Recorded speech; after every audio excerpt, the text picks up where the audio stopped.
பேசுவோம். நியாயம் என்பது ஜனநாயகத்தின் உயிர். அத்தகைய உயரிய பாதையை தேர்ந்தெடுக்க முனைந்துள்ள எதிர்கால சட்ட வல்லுநர்களை உருவாக்கும் இந்த அருமையான சந்திப்பை இப்போது தொடங்குகிறோம். இன்று NCAயின் லா அஸ்பிரன்ஸ் மீட் நிகழ்ச்சிக்கு வருகை தந்திருக்கும் உங்கள் அனைவருக்கும் காலை வணக்கங்கள். நம் தாய்மொழியை போற்றும் வகையில் தமிழ்தாய் வாழ்த்து பாடிட வருகிறார்கள் எம் NCA பணியாளர்கள்.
தொடர்ந்து இந்நிகழ்ச்சியின் மாண்பை உயர்த்தும் மாண்புமிகு விருந்தினர்கள் மற்றும் அனைவரையும் வரவேற்க நம் அன்னை யாதா மையத்தின் அடித்தளமாய் திகழும் NCA குடும்பத்தின் இயக்குனர் தந்தை ஜோஸ் ராபின்சன் அவர்களை அழைக்கின்றோம்.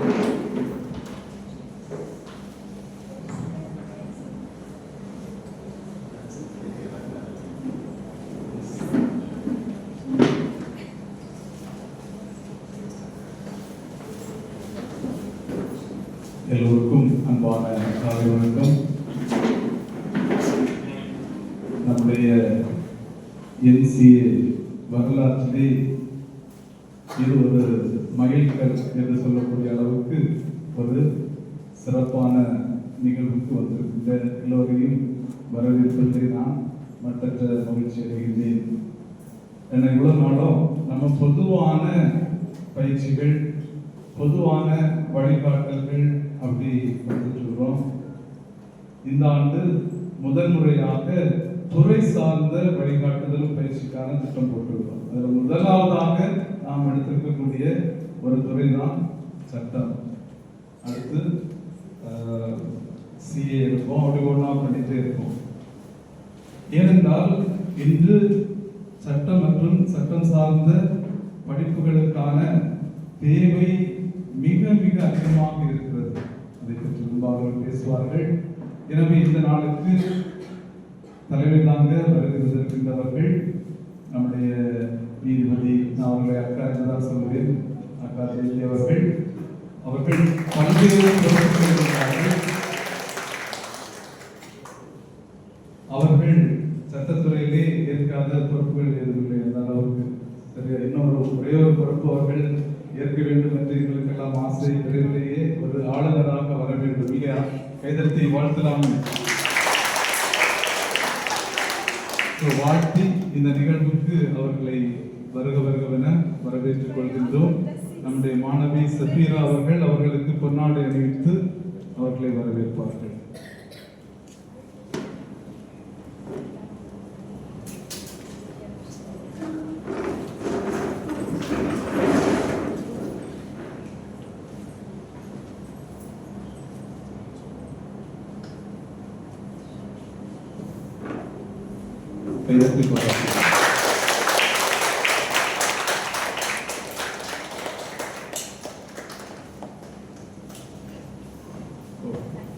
அடுத்தபடியாக இந்த நிகழ்வுக்கு சிறப்பு விருந்தினராக வரவேற்கின்றவர், அதை பொறுப்பு சொல்லி வழக்கங்களை அவரை அண்ணன் தான் கூறுவேன், முனைவர் ராஜமணி அவர்கள். சட்டத்துறையிலே எங்களுக்கெல்லாம் ஒரு முன்னோடியாக திகழ்கின்றார். அது மட்டுமல்ல, அவர் ஒரு சமூக போராளி. அவர் பங்கேற்காத போராட்டங்களே இல்லை. அந்த அளவுக்கு நம்முடைய குமரி மற்றும் தமிழக மண்ணுக்கு சட்டத்துறை வாயிலாக மக்களை ஒருங்கிணைப்பதன் வாயிலாக ஏராளமான நல்ல காரியங்களை செய்திருக்கின்றார். குறிப்பாக அந்த சரக்குப்பட்ட முனையம் குமரி மாவட்டத்திலிருந்து அகற்று போவதற்கு அத்தனை அடித்தள பணிகளையும் செய்தவர் அண்ணன் தான். இன்னும் நல்லிணக்க பணிகள், சரியா, சட்டம் பயின்றவர்களுக்கு வேற வேலைகள் இருந்தாலும் நல்லிணக்க பணிகள், சமூக நல்லிணக்க குழுக்களை தமிழகம் எங்கும் பல்வேறு அமைப்புகளோடு சேர்ந்து உருவாக்கி கொண்டிருக்கின்றார்கள். சட்ட விழிப்புணர்வு கொடுத்துக் கொண்டிருக்கின்றார்கள், அரசியல் விழிப்புணர்வு கொடுத்துக் கொண்டிருக்கின்றார்கள். இந்த தருணத்திலே அவருடைய இந்த பணியின் முக்கியத்துவத்தை உணர்ந்து இந்திய திருச்சபையானது அவருக்கு தலைநகரத்திலே பொறுப்பு கொடுத்திருக்கிறது. அவர் இனி டெல்லி வாசியாக போறார். டெல்லி அட்லீஸ்ட் அந்த பொறுப்பை ஏற்கவிருக்கின்றார். விரைவிலேயே national secretary for justice, peace and development. வழக்கமா தமிழர்களுக்கு இந்த பொறுப்பெல்லாம் ஈஸியாக கொடுக்க மாட்டாங்க. அந்த அளவுக்கு அவருடைய திறமை பல காரியங்களை அடிக்கோடிட்டு காட்டியது, உயர் வெளிச்சப்படுத்துகின்றது. அதன் முன்னிட்டு இப்படிப்பட்ட நல்ல ஒரு பொறுப்பை ஏற்கின்ற தருணத்திலே அவரை நாம் வாழ்த்தி வழி அனுப்புகின்றோம். சென்று வென்று வா மகனே, சரி வந்திருக்க. அவருடைய நல்ல உடல்நலத்திற்காக நாம் ஜெபிக்கின்றோம். தொடர்ந்து உங்களுடைய ஒத்துழைப்பும் உடன்பிறப்பும் எங்களை போன்ற இந்த சட்ட பொறுப்பாளர்களுக்கு, பிள்ளைகளுக்கு தொடர்ந்து இருக்க வேண்டும் என்று இந்த நேரத்திலே கேட்டு நம்முடைய மாணவி அமிர்தா அவர்கள் பொன்னாடை போர்த்தி வரவேற்பார்கள்.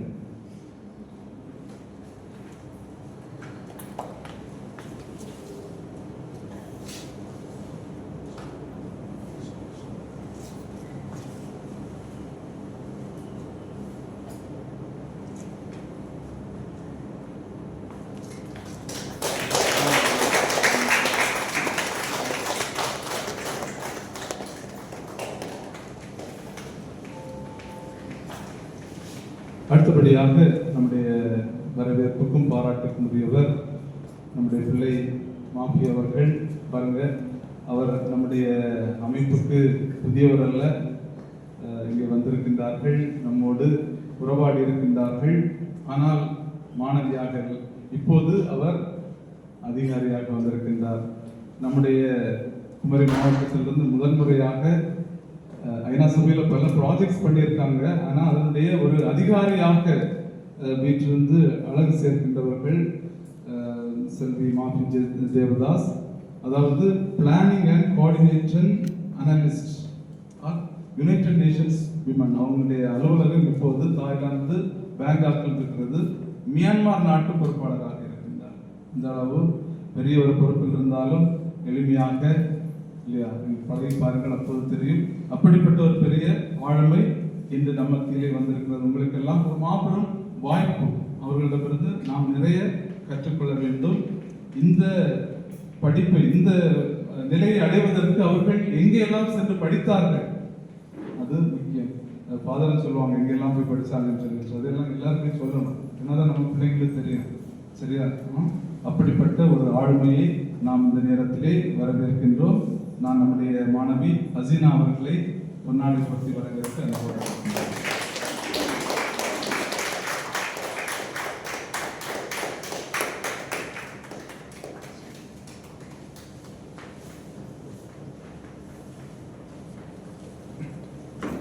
அடுத்தபடியாக இந்த நிகழ்ச்சியை கலந்து கொண்டிருக்கக்கூடியது அவர்களும் ஒரு விதத்திலே நம்முடைய மாணவி தான், அட்வொகேட் பியூலின் அவர்கள். அவர்கள் ஒரு சட்ட ஆசிரியராக இருக்கின்றார்கள். Assistant professor Bharata Mata school of legal studies ஆல்பி எர்ணாகுளம் அங்கே இருக்காங்க.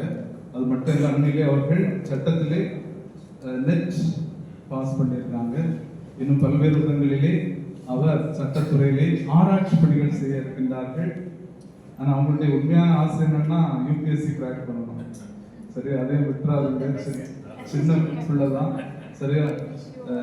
சட்டத்துறையிலே சகாசங்கள் நிகழ்த்துகின்ற வேலையிலே நீங்கள் ஐஏஎஸ் ஆகணும். ஆமாம், வாழ்த்தி உங்களை அன்போடு வரவேற்கின்றோம்.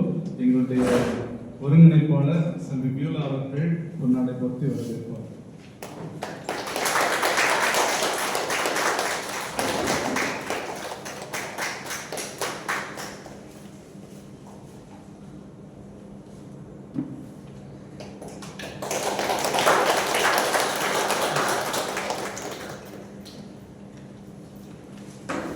அடுத்தபடியாக இங்கே அமர்ந்திருக்கின்ற ஒரு ஆளுமை, அவர் சின்ன வயசுலேருந்து தெரியும், அவர் படிக்கின்ற காலத்திலேருந்து என்னுடைய முன்னாள் பங்கு மைந்தன், நம்முடைய மாணவி சஃபீராவுடைய அப்பா. அவரும் ஒரு சட்ட ஆளுமை, திருவாளர் Sunil Gladson, director of BCA LLB honours, school of excellence in law, Tamil Nadu doctor Ambedkar law university, Chennai. அப்படிப்பட்ட நம்ம மண்ணிலேருந்து ஒரு ஆளுமே இவ்வளோ பெரிய பொறுப்பில் இவ்வளவு பணியாற்றிட்டு இருக்கிறாரு. LLB பண்ணிட்டு இருக்காங்க. நம்முடைய தமிழகத்திலே ஒரு சிலர் தான் அந்த படிப்பெல்லாம் பண்ணிட்டு இருக்காங்க. அந்த விதத்திலே நல்ல ஒரு ஆர்வலர். அது மட்டுமல்ல, இங்கே சட்டத்துறை சார்ந்த படிப்புகளை தொடங்குங்கள், நான் வந்து பிள்ளைகளுக்கு பயிற்சி கொடுக்கிறேன் என்று தன்னார்வத்தோடு சொல்லியிருக்கின்றார்கள். தன்னுடைய அனுபவங்களையும் இன்று பகிரப் போகிறார்கள். அண்ணா அவர்களை வருக வருகவென வரவேற்றுக் கொள்கிறேன்.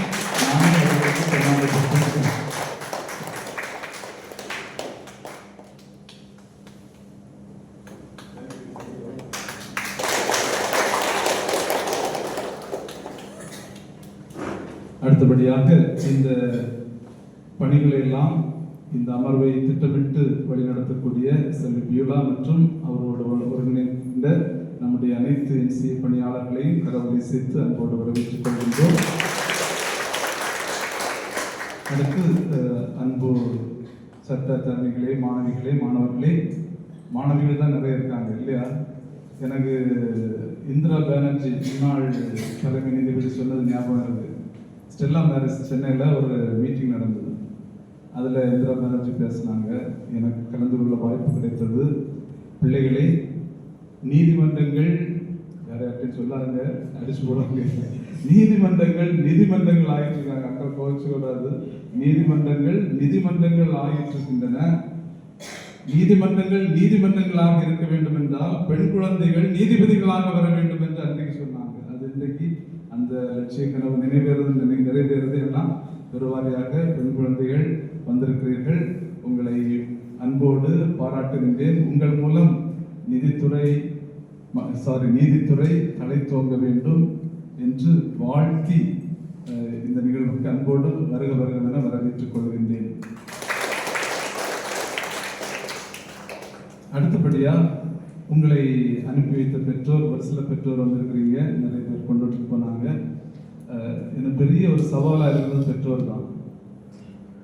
பிள்ளைகளை சட்ட படிப்புன்னு சொன்ன உடனே சந்தி சிரிக்கும் ஃபாதர் அந்த மாதிரி தான் அவங்க யோசிக்கிறாங்க. எங்கள் பிள்ளைகள் ரவுடிகள் ஆயிடுவாங்க, அப்படிப்பட்ட ஒரு இன்னும் நிறைய சொல்லுவாங்க.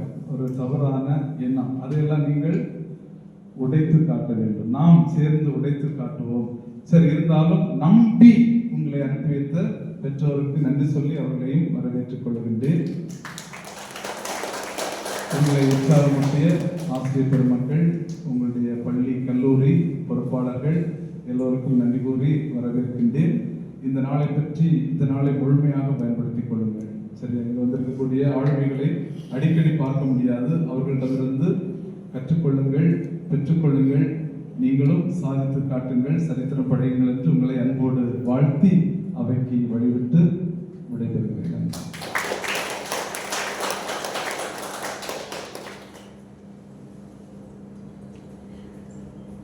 அனைவரையும் இன்முகத்துடன் வரவேற்ற இயக்குனர் தந்தை ஜோஸ் ராபின்சன் அவர்களை எம் அனைவரின் சார்பாக வருக வருக என வரவேற்றுக் கொள்கின்றோம். ஒரு மாணவனின் வாழ்க்கையில் ஒரு உரை கூட ஒரு திருப்பு முனையாக மாறலாம். அந்த வகையில் நிகழ்ச்சியை தொடங்கி வைக்கும் தொடக்க உரை வழங்க வேறு இரவரல் father M Kristu Rajamani, national secretary for justice, peace and development commission அவர்களை மிகுந்த மரியாதையுடன் மேடைக்கு அழைக்கின்றோம்.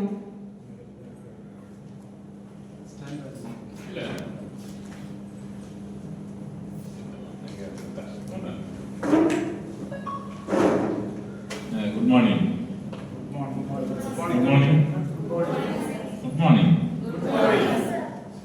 லாயர்ஸுக்கு முதலிடே வாய் தான். எவ்வளவு பேச முடியுமோ, எவ்வளவு சத்தம் வேணுமோ அவ்வளவுதான் நீங்க ஷைன் பண்ண முடியும். Good morning. Very good. So இடையே இருக்கிற ஆண்டவர்களுக்கு உண்மையிலேயே நான் நன்றி தெரிவித்துக் கொள்கிறேன்.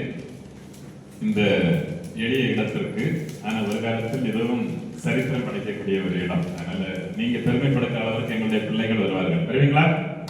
வருவீங்களா? Very good. சத்தமா?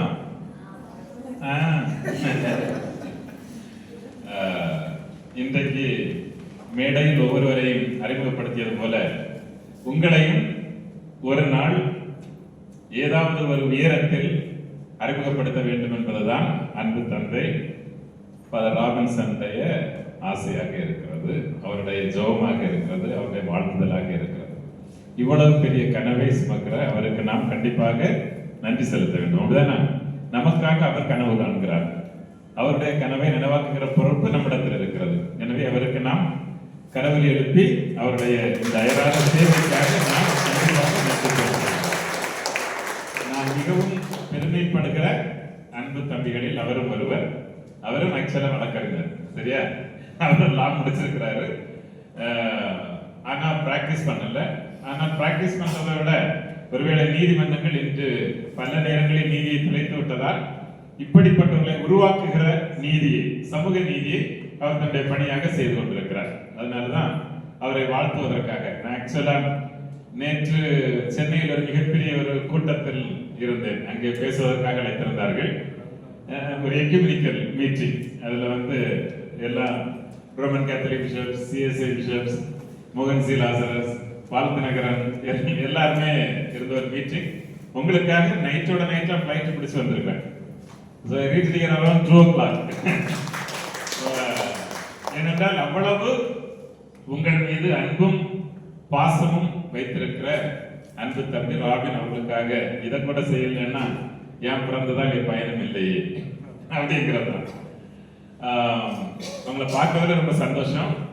ரொம்ப நேரம் எடுத்துக்க விரும்பல.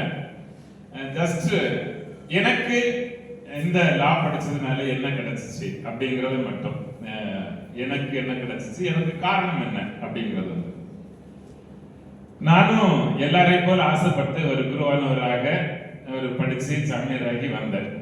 முதலாம் ஆண்டு நான் இங்கே முழகுமூடு இந்த பங்கில் தான் நான் ஒரு உதவி பங்கு குருவாக இருந்தேன். ஒரு ஆண்டு முடிந்தது என்னை அரண்மனையில் இருக்கின்ற பாக்கியபுரம் பங்குல என்னை அனுப்பி விட்டாங்க. நான் 1994ஆம் ஆண்டு நான் அங்கே பங்கு தந்தையாக பணியாற்றி கொண்டிருந்தேன். அந்த நேரத்தில் என்னுடைய ஆலயத்தில் ஒரு பாட்டு கிளாஸ். அப்ப எனக்கு நான் இது இருக்கும் போதே எனக்கு ஒரு ஆசை இருந்துச்சு. அன்பு குழந்தையை போல எனக்கு எப்படியாவது ஐஏஎஸ் ஆகிடணும் அப்படின்னு ஒரு ஆசை இருந்துச்சு. சிறு வயதில் என்னுடைய தாய் என்னுடைய இதயத்திற்குள் போட்டு வைத்த விதை அது எப்படியாவது ஐஏஎஸ் ஆகி பெரிய அளவுல சாதிக்கணும், இந்த நாட்டையே கலக்கணும் அப்படின்லாம் ரொம்ப ஆசை வச்சிருந்தேன். என்னுடைய தாய் தான் அதற்கு காரணம். இன்று உங்களுடைய பெற்றோரை அன்பு தந்தை ராபின் வாழ்த்தியது போல நம்முடைய பெற்றோர்கள் தான் நம்முடைய முதல் பள்ளிக்கூடம், முதல் ஆசிரியர்கள். அவர்கள் தான் நம்மை எல்லாவற்றுக்கும் மேலாக நேசிப்பவர்கள். நமக்கு தான் அவங்களுக்கு கீழ்படுகிறது கொஞ்சம் கஷ்டமா இருக்குமே தவிர மறுபடி அவங்க அன்பு செய்யறதை குறைக்கிறதே இல்லை. they always love you. இந்த மாதிரி நான் சின்ன பையனா இருக்கும்போது என்னுடைய அம்மா எப்படியாவது ஃபியூச்சர்ல என் பிள்ளை நல்லா படிக்கணுங்கிறதுக்காக ஹிந்தி படிக்க வச்சாங்க.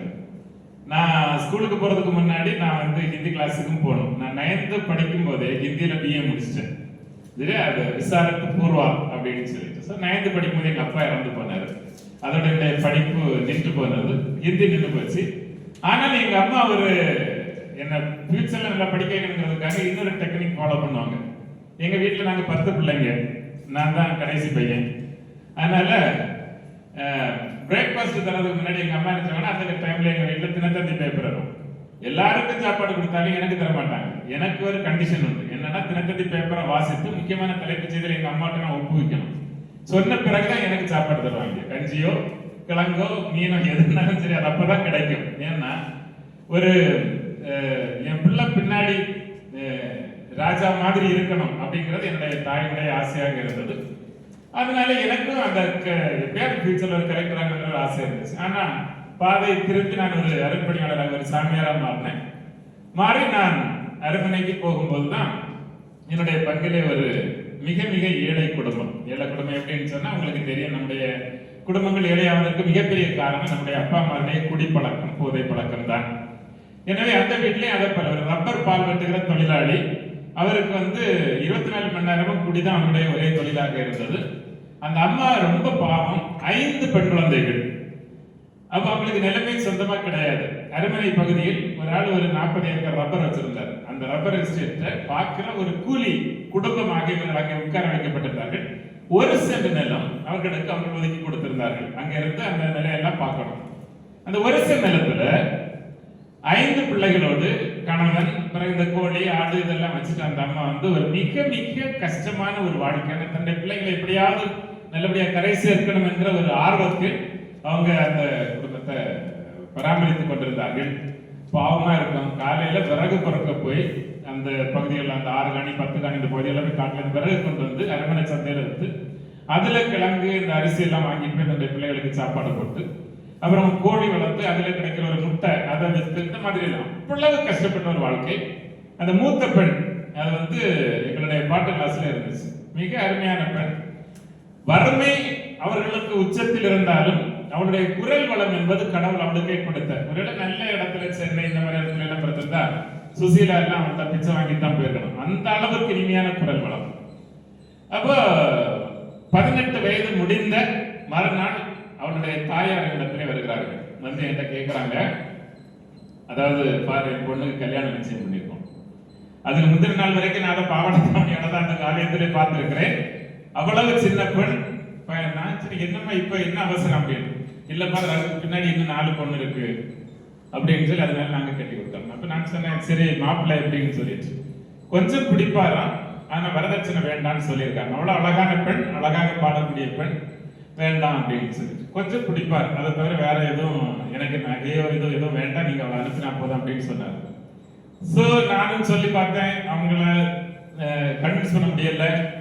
கடைசியாக நான் எங்களுக்கு ஒரு மனு கொடுத்தாங்க, என்னுடைய திருமண செலவுக்காக ஏதாவது பிரிச்சு கொடுங்கன்னு சொல்லி நானே ஒரு சில்வர் தட்டு எடுத்துட்டு மக்கள் மத்தியில போய் காசு கலெக்ட் பண்ணி பங்குல இருந்த காசு எல்லாம் சேர்த்து அந்த காலத்துல 94ஆம் ஆண்டு ஒரு 5000 ரூபாய், அப்ப அது பெரிய தொகை தான். அந்த 5000 ரூபாய்க்கு அவனுக்கு தாலி செயின் மட்டும், ஏன்னா அவனுடைய கண்டிஷன் வந்து என்னன்னா தாலி செயின் நீங்க பாத்துக்கணும், அதான் உங்களுடைய செலவு என்று சொல்லி அந்த தாலி செயினை பங்கு சார்பாக நாங்கள் செய்து கொடுத்து திருமணம் நடைபெற்று முடிந்தது. ஒரு திங்கட்கிழமை ரொம்ப மகிழ்ச்சியோடு எனக்கு முன்னால் இருந்த பங்கு தந்தை வந்திருந்தார். எல்லாரும் ரொம்ப சந்தோஷமா திருமணம் முடித்து அனுப்பிவிட்டோம். வியாழக்கிழமை ஒரு 11 மணிக்கு போல அந்த அம்மா வந்து அழுது புரண்டு தலையெல்லாம் தலைவரி கோலமா என்னுடைய மேடைக்கு முன்னாடி பங்கு அலுவலகத்துக்கு முன்னாடி மயக்கம் போட்டு விழுந்தாங்க. ஒரே ஒப்பாரி மார்பிள் நெஞ்சிலையும் அடிச்சுட்டு ஒரே அழுக. அப்புறம் என்னன்னு புரியலேன்னு வெளியே வந்து பார்த்த உடனே என்ன அப்படியே கட்டி பிடிச்சிக்கிட்டாங்க. கட்டி பிடிச்சி சொன்னாங்க, ஃபாதர் படிச்சு சொன்னீங்களே என் மகன் இப்ப உயிரோட இல்லைன்னு சொன்னாங்க. அந்த பெண் செத்து போய்விட்டார். திங்கள் தான் அந்த திருமணம் நடந்தது. வெள்ளிக்கிழமை அவனுக்கு அடக்க சடங்கு நடந்தது. என்னால வந்து அந்த அடக்க சடங்கை நடத்த முடியல. எனக்கு கண்ணீரா பார்த்துக்கிட்டே இருக்கு. ஏன்னா நாம் வந்து கடவுளுடைய நீதியின் மீது அவ்வளவு நம்பிக்கை வைத்திருப்போம். கடவுள் வந்து நீதியானவர். அன்பு என்பது எப்போதுமே நீதியை உள்ளடக்கியது. It's like a coin. ஒரு பக்கம் அன்பு அப்படின்னு சொன்னோம்னா இன்னொரு பக்கம் சைடு எப்படி இருக்கும்? நீதியாக இருக்கும். நீதி இல்லாத அன்பு என்பது வந்து உண்மையான அன்பாக இருக்க முடியாது. அப்ப கடவுள் அப்படித்தான் நான் யோசித்து வைத்திருந்தேன். எப்படி இந்த பெண்ணை இந்த வயதில் அவர் எடுக்க முடியும், இப்படி ஒரு கொலைக்கு ஆளாக முடியும் அப்படின்னு சொல்ற அந்த நேரம் முடிச்சுட்டேன். அடுத்த சண்டே வந்து என்னால மாஸ் வைக்கும்போது பிரசங்கம் வைக்க முடியல. எனக்கு எப்படியோ ஒரு மாதிரி வெறுப்பா இருந்துச்சு. அப்புறம் நான் பிரசங்கம் வைக்காமலே அன்னைக்கு பூசையை முடிச்சிட்டேன். ஆனால் அதுக்கு பிறகு நாங்க அந்த பெண்ணுக்கு நீதி கேட்டு காவல்துறை இடத்திலே சென்றோம். அவங்க வந்து கேஸை எப்படி முடிச்சிட்டாங்கன்னா, தீராத வயிற்று வலியால் அவதிப்பட்டு வந்த பெண் தற்கொலை செய்து கொண்டான்னு சொல்லிட்டு கேஸை முடிட்டாங்க. அந்த பொண்ணை அப்படி கைத்துல கட்டி தான் இது பண்ணிருக்காங்க. நடந்தது ரொம்ப சிம்பிள். இந்த பொண்ணு கொஞ்சம் வாய் உண்டு, அவெல்லாம் வக்கீல் படிச்சிருக்காங்க, நியாயப்படி கொஞ்சம் துடுப்பா பேசும்.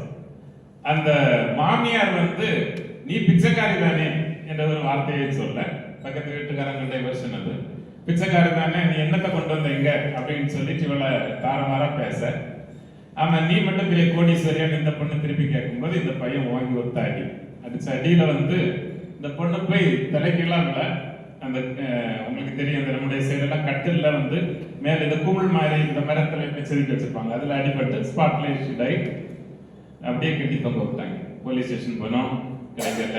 எம்எல்ஏ கூட்டு வந்து போராட்டம் நடத்தி பார்த்தோம், ஒரு நீதியும் கிடைக்கல. சோ அவளுடைய இறப்பு நான் சட்டம் படிப்பதற்கு காரணமாக மாறியது.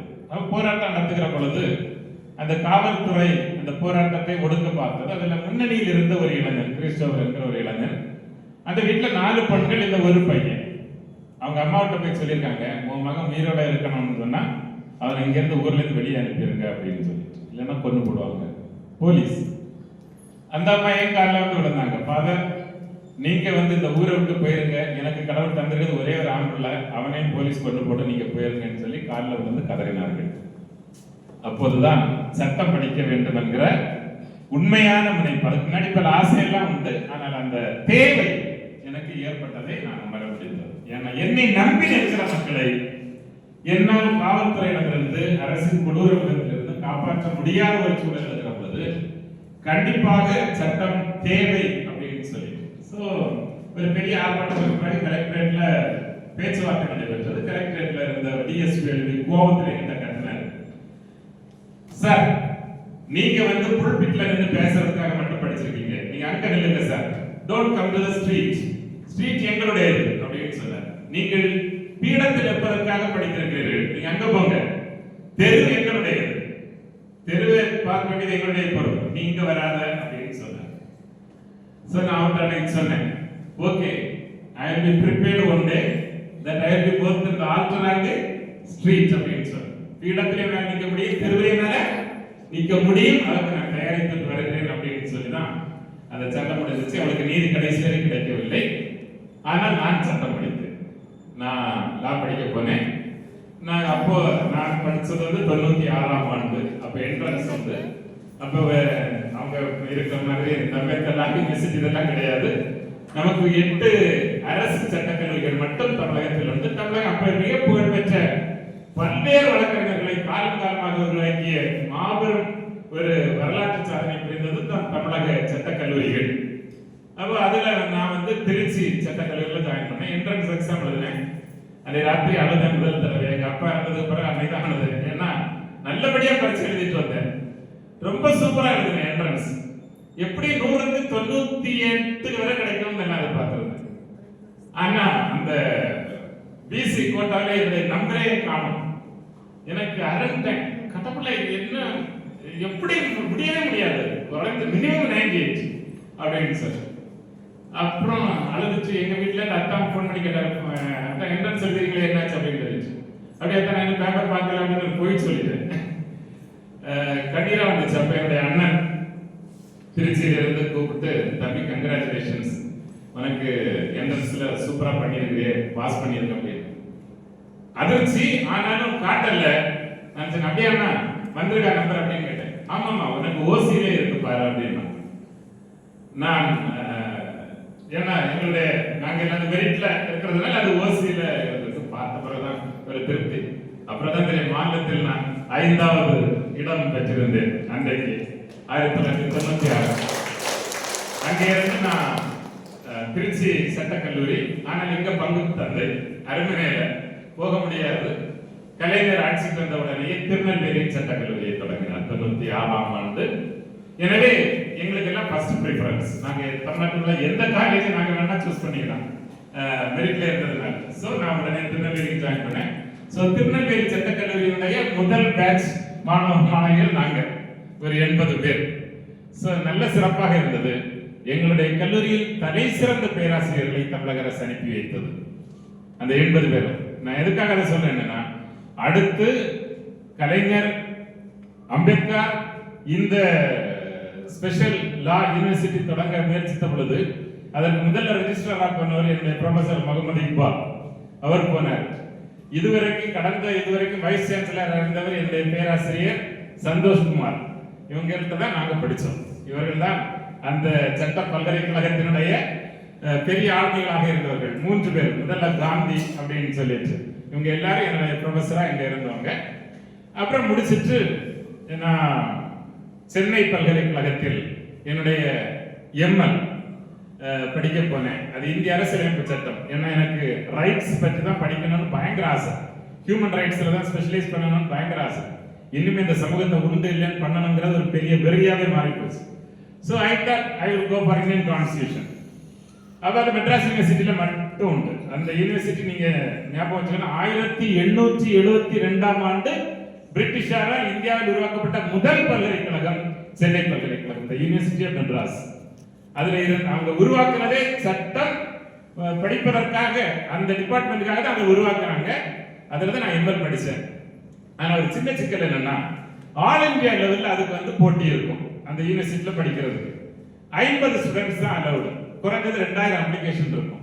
அப்புறம் இன்னொரு எலிஜிபிலிட்டி வந்து மினிமம் 60% மார்க் நீங்க எடுத்திருக்கணும். அதுல ஃபர்ஸ்ட் கிளாஸ் கண்டிப்பா இருக்கணும் 60%. ஆனா நீங்க இப்ப எடுக்கிற மாதிரி 500க்கு 494 இதெல்லாம் எங்க காலத்துல கிடையவே கிடையாது. நாங்க எஸ்எல்சி படிக்கும் போதெல்லாம் 500க்கு 300 எடுத்தா எங்க ஊர்ல மாலை போட்டு கூட்டிட்டு போவாங்க சுத்தி. 300 மார்க் எடுத்திருக்காங்க. ஏன்னா தட் இஸ் ஃபர்ஸ்ட் கிளாஸ்.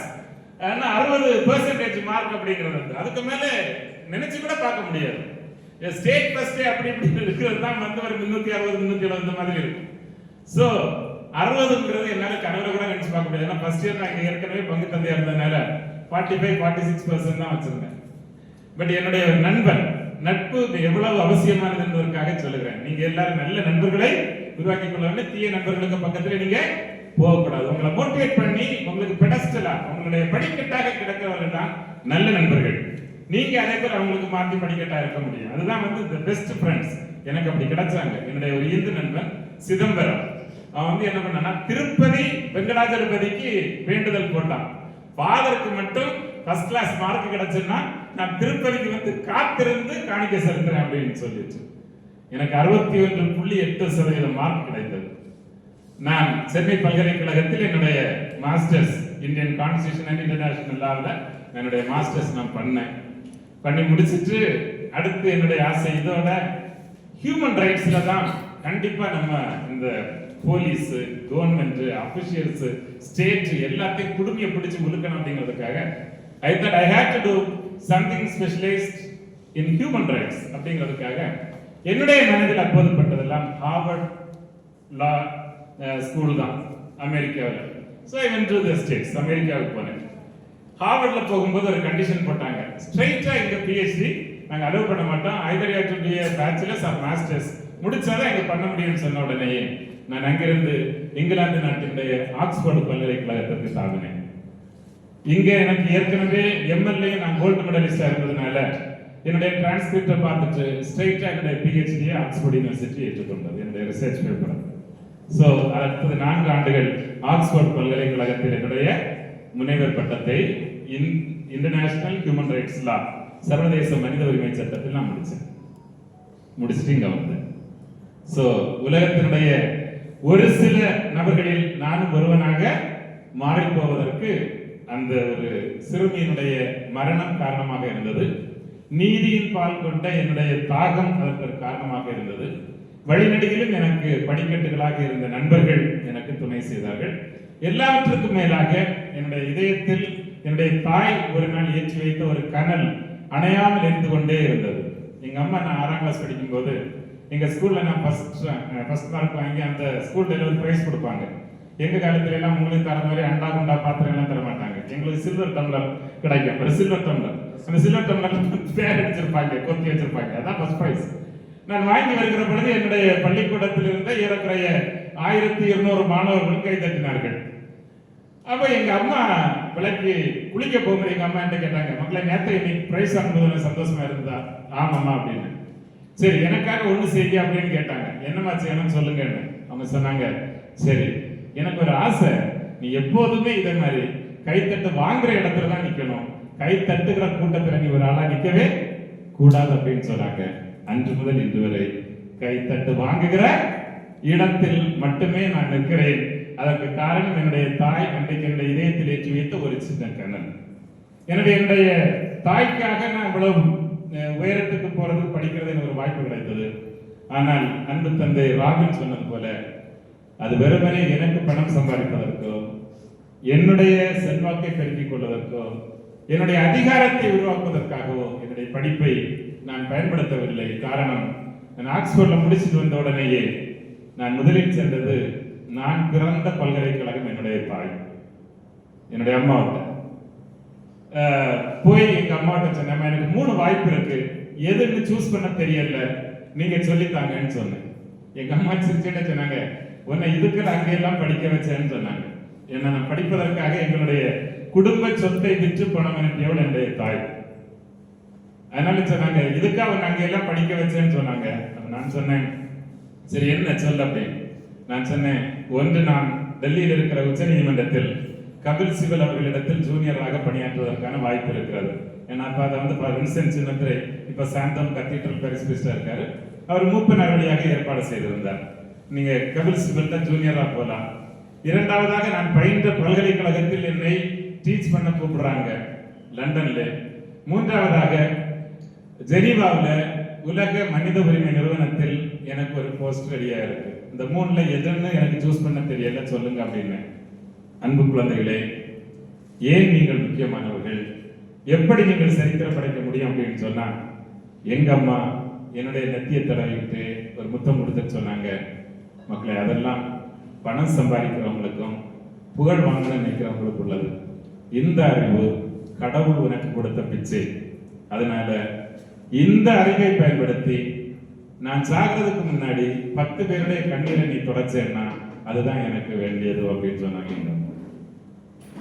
நான் சாகிறதுக்குள்ளால 10 பேருடைய கண்ணீரை உன்னால் துடைக்க முடியும் என்றால் அதுதான் நீ பெற்ற அறிவிற்கு மிகச்சிறந்த சன்மானமாக இருக்க முடியும் சொல்லிட்டு இன்றைக்கு உங்களோடு இருப்பதற்கு காரணம் அன்பு என்னுடைய தாய் சொன்ன அந்த வார்த்தை. இன்றைக்கு சமூகம் முழுவதும் சுற்றி வந்து அரசியல், சட்டம், போராட்டம் அப்படின்னு வர்றதுக்கான அந்த தன்னம்பிக்கையை, உறுதிப்பாட்டை கொடுத்தது சட்டம். உங்களிடத்தில் நான் ஆசைப்படுவதெல்லாம் என்னுடைய தாய் என்னுடைய இதயத்தில் ஏற்றி வைத்த அந்த கனல், நீங்களும் ஒவ்வொருவரும் ஒரு உயரத்திற்கு செல்ல வேண்டும்.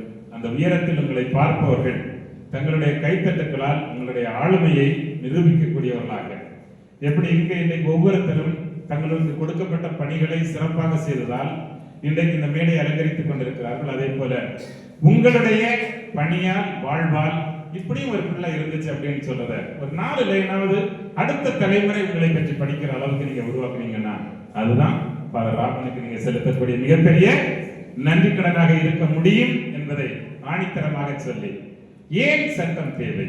உலகத்தினுடைய மிகப்பெரிய ஆட்சியாளர்கள் எல்லோரும் சட்டம் பயின்றவர்கள். ஒபாமாவில இருந்து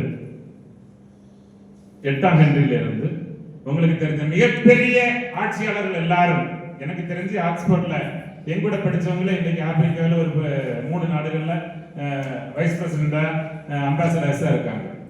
இந்த மாதிரி இருக்கிற எல்லாரும் அதிகாரத்தை கைவசப்படுத்துகிற ஆற்றல் வழக்கறிஞர்களுக்கு தான் உண்டு, சட்டம் பயின்றவர்களுக்கு உண்டு. ஏன்னா அவங்க தான், மற்ற எல்லாரும் ஒரு பாடத்தை ஸ்பெஷலைஸ் பண்ணுவாங்க. உலகத்துல இல்லாத பாடத்தை எல்லாம் ஸ்பெஷலைஸ் பண்ற ஒரே ஒரு குரூப் வந்து சட்ட தரணிகள் மட்டும்தான். ஏன்னா you should know of everything. நீங்க நாளைக்கு ஒரு கான்ட்ராக்டர் ஊழல் பண்ணான்னு வந்து நின்னீங்கன்னா நீங்க அவனை கிராஸ் பண்ண வேண்டியிருக்கும். ஒரு அரசியல்வாதி லஞ்சம் வாங்கினான்னு வந்து நின்னான்னு சொன்னா அவனை நீங்க கிராஸ் பண்ண வேண்டியிருக்கும். ஒரு டாக்டர் எழுதின மெடிக்கல் சர்டிபிகேட் தப்பா இருந்துச்சுன்னு சொன்னா நீங்க அவனை கிராஸ் பண்ண வேண்டியிருக்கும். So you are master of all trades. அதுதான் உங்களை ஆற்றல் படுத்துகிறது. யார்கிட்டையும் நீங்க தைரியமா பேச முடியும். Then law gives a clarity, logical thinking. லா படிச்ச பிறகு அரவேக்காடு மாதிரி பேசினாங்கன்னா அவங்களை எல்லாம் கல்லால் அடிச்சு கொள்ளணும். ஏன்னா கிரக்ஸ் ஆஃப் லாவே இந்த லாஜிக்கல் திங்கிங் தான். 1 2 3 சோ இதுதான் ஃபைனலி அழகா சொல்ல தெரியணும். வெற்று வார்த்தைகளால் நம்முடைய வாழ்க்கையை நாசமாக்கி விடக்கூடாது. அந்த லாஜிக்கல் திங்கிங் அதுவே இயல்பாக உங்களுடைய தலைமை பண்பை இடத்தில் வளர்க்கிறது. அந்த தலைமை பண்பு தான் உங்களை ஒரு சமூகத்தினுடைய தலைவர்களாக மாற்றுவதோடு மட்டுமல்லாமல் அந்த சமூகத்திற்கு தேவையான நல்ல விஷயங்களை செய்யக்கூடிய ஆற்றலை கொடுக்கிறது. அந்த வெறும் பணம் சம்பாதிக்கிறதுக்காக நீங்க பயன்படுத்துறீங்கன்னா அது உங்களுடைய ப்ரொஃபஷனுக்கு சேர மிகப்பெரிய துரோகம். இயேசு மிகப்பெரிய ஒரு வழக்கறிஞர். இயேசுட்ட ஒரு நாள் வந்து ஒரு பெண்ணை இழுத்து கொண்டு வந்தார்கள். அவங்க சொன்னாங்க, இவள் விபச்சாரத்தில் கையும் மெய்யுமாக பிடிபட்டாள், எங்களுடைய சட்டப்படி அவள் கல்லால் அறிந்து கொல்லப்பட வேண்டும், நீர் என்ன சொல்லுகிறீர் என்று இயேசுவிடத்தில் கேட்டார்கள். ரொம்ப அமைதியா இயேசு உட்கார்ந்திருந்தார். அதை ரொம்ப பேச மாட்டாங்க. because they are quite logical, reasonable. அவங்க ரீசன் தான் வேலை செய்வாங்க. பேஷன், ஃபீலிங்ஸ், இமோஷன்ஸ் இதுக்கெல்லாம் கேட்டா இருக்காங்க. ஹார்ட்ல அன்பு இருக்கும், மூல வேலை செய்யும். இந்த ரெண்டும் இணைஞ்சு வேலை செய்யும். அந்த ஒரே ஒரு ப்ரொஃபஷன் இதுக்கு உங்களை மட்டும்தான். சோ இயேசு சொன்னார், கொஞ்ச நேரம் அவங்க அனுப்பிக்கிட்டே இருந்ததுக்கு சொன்ன கடைசியில் சொன்னாரு, உங்களில் பாவம் இல்லாதவள் அவள் மேல் முதல் கல்லை எறியட்டும். எல்லாரும் திரும்பி போயிட்டாங்க. That was the best judgment. உலகத்தில் இதுவரைக்கும் இருந்ததில்லை. யாராலும் அப்படிப்பட்ட ஒரு ஆற்றல் மிக்க ஒற்றை வரி நீதி தீர்ப்பை எழுதியிருக்கவே முடியும். அப்படிப்பட்ட சிறப்பு மிக்க ஒரு பணிக்காக உங்களை தயாரிக்கிறீர்கள். நீங்க படிச்சீங்கன்னா கண்டிப்பா உங்க பேரண்ட்ஸ் எல்லாம் பயம் இருக்கு. இவன் நாளைக்கு சொன்னா கேட்பாளா கேட்க மாட்டாளா, இந்த பயம் எல்லாம் இருக்கும். கேட்பானா என்ன ஆகணும் தெரியல அப்படின்னு. பட் நான் சொல்றேன், இருக்கிற எல்லா படிப்புகளிலும் இந்த படிப்பு நிறைவான படிப்பு. இது உங்களை சமூகத்தை சீர்தூக்கி பார்க்க உங்களுக்கு வாய்ப்பை கொடுக்கிறது. உங்களுடைய பார்வையை விசாலமாக்குகிறது. உங்களுடைய இதயங்களில் இருக்கிற எல்லை கோட்டை தகர்க்கிறது. நீங்கள் மானிடத்தை வாழ வைக்கக்கூடிய தலை சிறந்த மனிதர்களாக உருவெடுக்க வேண்டும். அதற்கான வாசல் இதுதான். திறந்து வைத்திருக்கிற அன்பு தம்பி ராஜனுக்கு வாழ்த்து சொல்லி உங்களிடமிருந்து விடைபெறுகிறேன். நன்றி.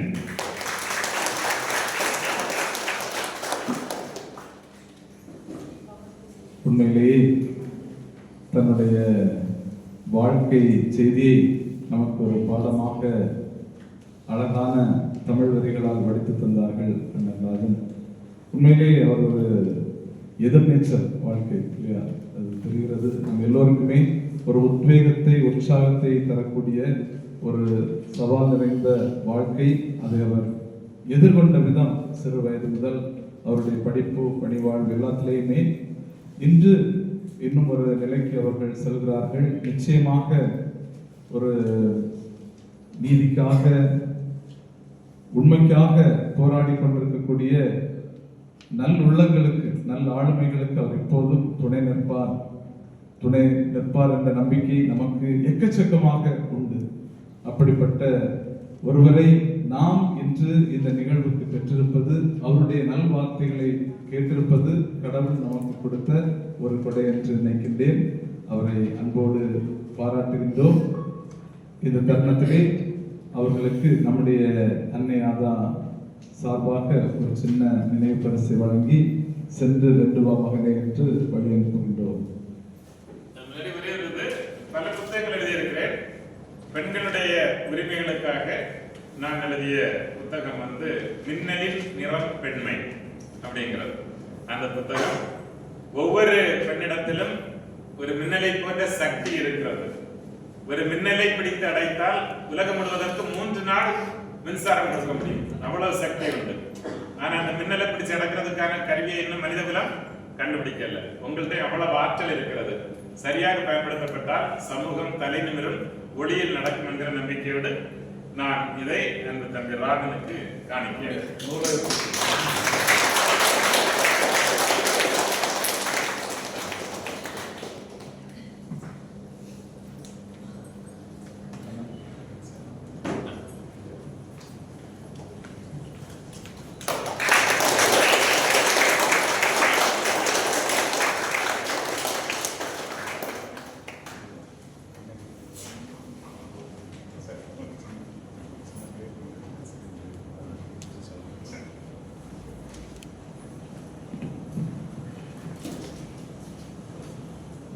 இப்போது நம்முடைய அன்பு தம்பி அட்வொகேட் சுனில் கிளாசன் அவர்கள் தன்னுடைய அனுபவத்தை பகிர்ந்து கொள்வார்கள்.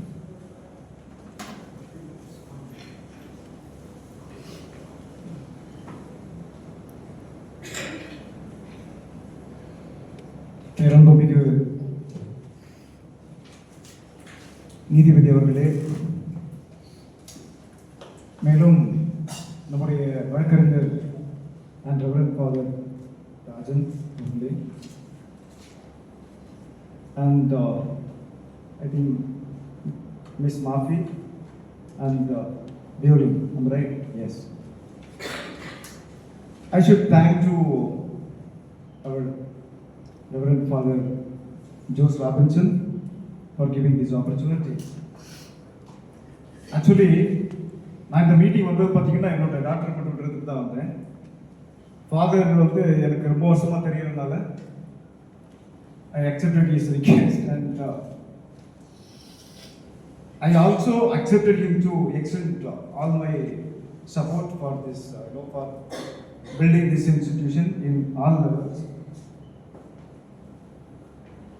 நானும் என்னோட எக்ஸ்பீரியன்ஸை கொஞ்சம் ஷேர் பண்ணலாம்னு இருக்கிறேன். நம்முடைய ஃபாதர் ராஜன் அவர்கள் என்ட்ரன்ஸ் எழுதுன நேரத்தில் தான் நானும் வந்து 5 இயர் கோர்ஸ் என்ட்ரன்ஸ் எழுதுனேன். எனக்கு வந்து பிசி தான், ஆனால் ஓசிலே கிடைச்சிருச்சு. எனக்கு வந்து 5th ரேங்க் தான். ஆஸ் ஏ ரிசல்ட் என்ன, எந்த காலேஜுக்கு வேணும்னாலும் படிக்கலாம். இதுதான் பார்த்தீங்கன்னா மெரிட்டோட ரிசல்ட். ஃபர்ஸ்ட்ல ஐ ஜாயின் இன் திருச்சி பயங்கர வெயிலாக இருந்துச்சு. Then I went to Chennai college. அங்கே போனாலும் எனக்கு தாங்க முடியல, சரியான வெயில். என்னால் என்னோட பாடி வந்து அக்செப்ட் பண்ணல, அதை விட மைண்ட் அக்செப்ட் பண்ணல. ஆஸ் ஏ ரிசல்ட் சென்னையிலேருந்து திருப்பி வந்து கோயம்புத்தூர் போயிட்டேன். அப்படி வந்து 3 காலேஜுக்கு வந்து திருப்பி போகிறதுக்கான ஒரு ஆப்பர்ச்சுனிட்டி கிடைச்சது பிகாஸ் ஆஃப் செகண்ட் பார்த்தீங்கன்னா எல்எல்எம். நான் வந்து எல்எல்பி முடிச்சுட்டு சிவில் சர்வீஸுக்கு என்ன கோச்சிங்லாம் போயிருந்தேன். the same time I had also appeared for an entrance exam for my LLM degree. அதுலேயும் வந்து இன்டெலெக்சுவல் ப்ராப்பர்ட்டி லா, அறிவுசார் சொத்துரிமை அப்படின்ற ஒரு சட்டம் கொண்டு வந்திருந்தாங்க. அதில் மாஸ்டர் டிகிரி வந்து எங்கேயுமே கிடையாது. மகாத்மா காந்தி யூனிவர்சிட்டி கோட்டையில் இந்த இயர் 2002 அந்த என்ட்ரன்ஸில் பார்த்தீங்கன்னா எனக்கு கிடைச்சிருச்சு. ஆனால் யூபிஎஸ்சியில் கிடைக்கல. ஸோ என்னோட ஃபாதர் வந்து பார்த்தீங்கன்னா டீச்சர், ஃபாதருக்கு தெரியும், ஃபாதருக்கு ரொம்ப க்ளோஸாக இருப்பாங்க. அவங்க என்ன அட்வைஸ் பண்ணாங்கன்னா, நீ போய் டீச்சிங்கில் போ, நீ வந்து மாஸ்டர் டிகிரியை கம்ப்ளீட் பண்ணுங்க. So that I have completed my master degree in law. அதுவும் பாருங்க ஸ்பெஷலைசேஷன் பாருங்க இன்டெலெக்சுவல் ப்ராப்பர்ட்டி லா, அறிவுசார் சொத்துரிமை சட்டம். ஓகே, அதுக்கு பிறகு பார்த்தீங்கன்னா I join with my PhD. இந்த பிஹெச்டி என்ட்ரன்ஸ் வந்து கேரளாவில் நடந்துச்சு. Okay, all India entrance exam for Mahatma Gandhi university. இதில் ஒரே ஒரு சீட்டு தான். அதுவும் அந்த entrance எக்ஸாமே they conducted for a single seat, and by God bless I got that seat. அந்த சீட் எனக்கு கிடைச்சிருச்சு பிகாஸ் ஆஃப் ஹார்ட் ஒர்க். அதனால என்ன பண்ணாங்கன்னா, எல்லா டிபார்ட்மெண்ட்லையும் அந்த பிஹெச்டி என்ட்ரன்ஸ் எக்ஸாமுக்கு யாருக்கு ஃபர்ஸ்ட் ரேங்கோ அவங்களுக்கு ஃபீஸ் வேவ் பண்ணிட்டாங்க. அப்படின்னு என்ன அர்த்தம், நீங்க ஃபீஸே கட்ட வேண்டிய அவசியம் கிடையாது. See that இன்னொரு ஸ்டேட்ல போய் ஒரு ஃபீஸுமே கட்டாம என்னோட பிஹெச்டியை ஐ ஹவ் கம்ப்ளீட்டட். ஓகே, அதுக்கப்புறம் பார்த்தீங்கன்னா இந்த year 2007 I join in school of excellence in law. இன்னைக்கு தமிழ்நாட்டில் இருக்கக்கூடிய மிகப்பெரிய சட்ட பல்கலைக்கழகம் தமிழ்நாடு அம்பேத்கர் லா யூனிவர்சிட்டி. அதில் வந்து we have UG program. அது பார்த்தீங்கன்னா coming under School of Excellence in Law. We have 5 different programs or courses. One is for BA LLB honors degree course, and BCom LLB honors degree course, and BBA LLB honors degree course, then BCA LLB honors degree course. Okay, BCA na computer plus law, and we have also 3-year course. And the 3-year course honors degree தான். இதுல நீங்க +2ல நல்ல mark எடுத்தீங்கன்னா you can get a wonderful opportunity. BCom LLB பாத்தீங்கன்னா last year for OC cutoff 99%,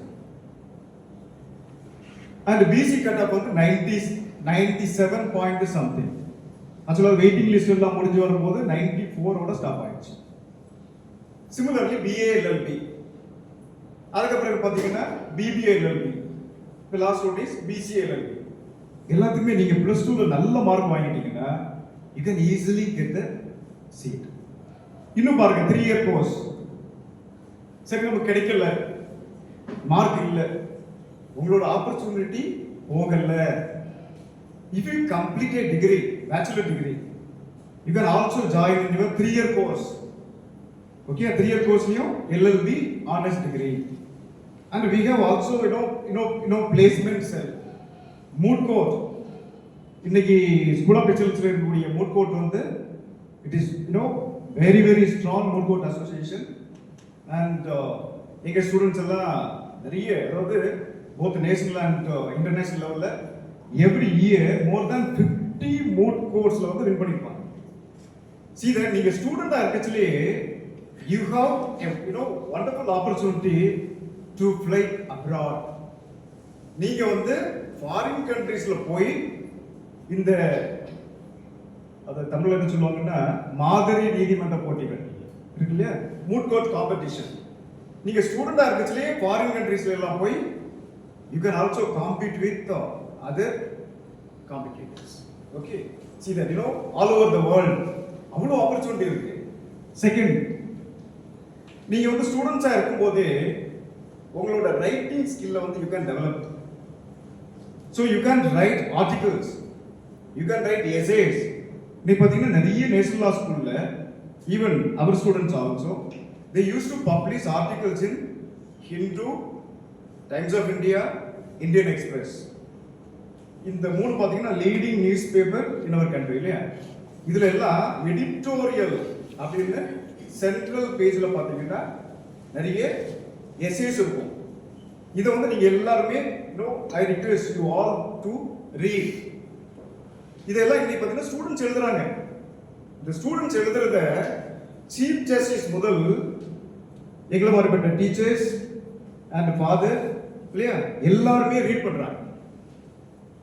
இதுதான் ஒரு ஸ்டூடெண்ட்டுக்கு student லெவல்ல கிடைக்கக்கூடிய மிகப்பெரிய அங்கீகாரம். இந்த இயர் 2007 I started teaching சைபர் லா. நாங்க சைபர் லா டீச் பண்ணதுல பாத்தீங்கன்னா நேம் தான் சைபர் லா, because in Tamil Nadu we only introduced to the subject. There were no books available. ஒரு புக்குமே கிடையாது. லைப்ரரியில போய் பார்த்தா ஒரு புக்குமே கிடையாது. ஆனா judges they insisted as to introduce சைபர் லா கண்டிப்பா கொண்டு வரணும்ட்டாங்க. இந்த சைபர் லா டீச் பண்றது யாரும் இல்ல, இன்டெலெக்சுவல் ப்ராப்பர்ட்டி லால மாஸ்டர் டிகிரி பண்ணிருந்தனால இதுல அந்த சைபர் லால வரக்கூடிய மெஜாரிட்டி ஆஃப் த போர்ஷன் என்னோட எல்எல்ல வந்தனால they compelled me to take that subject. புக்கே கிடையாதுங்க. அப்புறம் பாத்தீங்கன்னா I went to Bangalore to purchase some books. Bangalore national law ஸ்கூல்னு ஒன்று இருக்கு. ஐ திங்க் கிளாட்ல எல்லாருக்குமே தெரிஞ்சிருக்கும். அதுல அந்த டைம்ல படிச்சுட்டு இருந்த 4th இயர் படிச்சுட்டு இருந்த ஒரு 10 மாணவர்கள் அவங்க ஒன்று சேர்ந்து ஒரு சைபர் லா புக் எழுதுறாங்க. அதுக்கு தலைவரா ஒருத்தர் இருக்காரு. நேம் பாத்தீங்கன்னா நந்தன் காமாத். இன்னைக்கு நந்தன் காமாத் வந்து இன்டர்நேஷனல் லெவல்ல is a renowned cyber lawyer. அந்த ஸ்டூடெண்ட்ஸ் எழுதின புக்கு எங்க லைப்ரரிக்கு வாங்கி கொண்டு வந்து we started teaching cyber. அப்ப ஸ்டூடெண்ட்ஸ் வந்து எவ்வளவு பயங்கரமா சாதனைகள் பண்றாங்க பாத்தீங்களா இல்லையா. you can also do நிறைய சாதனைகள் பண்ணலாம். and you have plenty of potential in your mind. as our father said, நிறைய opportunities இருக்கு. I am not going to discuss all the opportunities because எல்லாருக்குமே ஃபாதர் வந்து அழகா நீங்க இந்த டாபிக்ல பேசுங்கன்னு சூப்பரா சொல்லி கொடுத்துருக்காங்க. ஸோ உங்களுக்கு ஸ்டேட் லெவல்ல இருந்து இன்டர்நேஷனல் லெவல் வரை உங்களுக்கு நிறைய ஆப்பர்ச்சுனிட்டிஸ் இருக்கு. So that you can explore. இந்த ஆப்பர்ச்சுனிட்டியை நாம எப்படி அச்சீவ் பண்றோம். இன்னொன்று பாருங்க, ஸ்கூல் ஆஃப் எக்ஸலன்ஸ் இன் லால more than 70% of the students are girls students. Keep in your mind. Father சொன்னாங்க இல்லையா, ஃபேமிலியில எல்லாம் பேரண்ட்ஸ் எல்லாம் வந்து ஹெசிடேட் பண்றாங்கன்னு. பட் கேர்ள்ஸ் ஸ்டூடெண்ட்ஸ் தான் இன்னைக்கு சட்டம் படிக்கிறதுல நிறைய. Why? Because +2 mark girls students தான் நிறைய வாங்கிட்டாங்க. They are getting the opportunities இல்லையா. அதே மாதிரி பாருங்க, I think judge also know well. Last நடந்த 3 judge exam, okay, magistrate and municipal எக்ஸாம்ல மோர் தேன் 50% ஆஃப் எங்க ஸ்டூடெண்ட்ஸ் தான் ஜட்ஜ் ஆயிட்டாங்க. அதுலயும் more than 60% girls. Okay, 60% girls. இப்ப ரீசெண்டா நடந்த ஒரு டிஸ்ட்ரிக்ட் ஜட்ஜ் எக்ஸாம், ஓகே, இதுல வந்து 56 போஸ்ட். இந்த 56 போஸ்ட்ல நெகட்டிவ் மார்க் எல்லாம் இருக்கு இல்லையா, இன்டர்வியூ எல்லாம் இருக்கு இல்லையா, மொத்தமே 6 போஸ்ட் மட்டும் தான் செலக்ட் ஆகுது. அப்படின்னா 6 ஜட்ஜஸ் மட்டும் தான் செலக்ட் ஆனாங்க. ஓகே, இந்த 6லயும் பாருங்க எங்க ஸ்டூடெண்ட்ஸ் 2 பேர் செலக்ட் ஆயிருக்காங்க, 2 பேருமே கேர்ள்ஸ் தான். அவங்க எப்படி இருந்தாலும் ஹைகோர்ட் கண்டிப்பா போயிடுவாங்க as a judge. Okay, so that you have plenty of opportunity.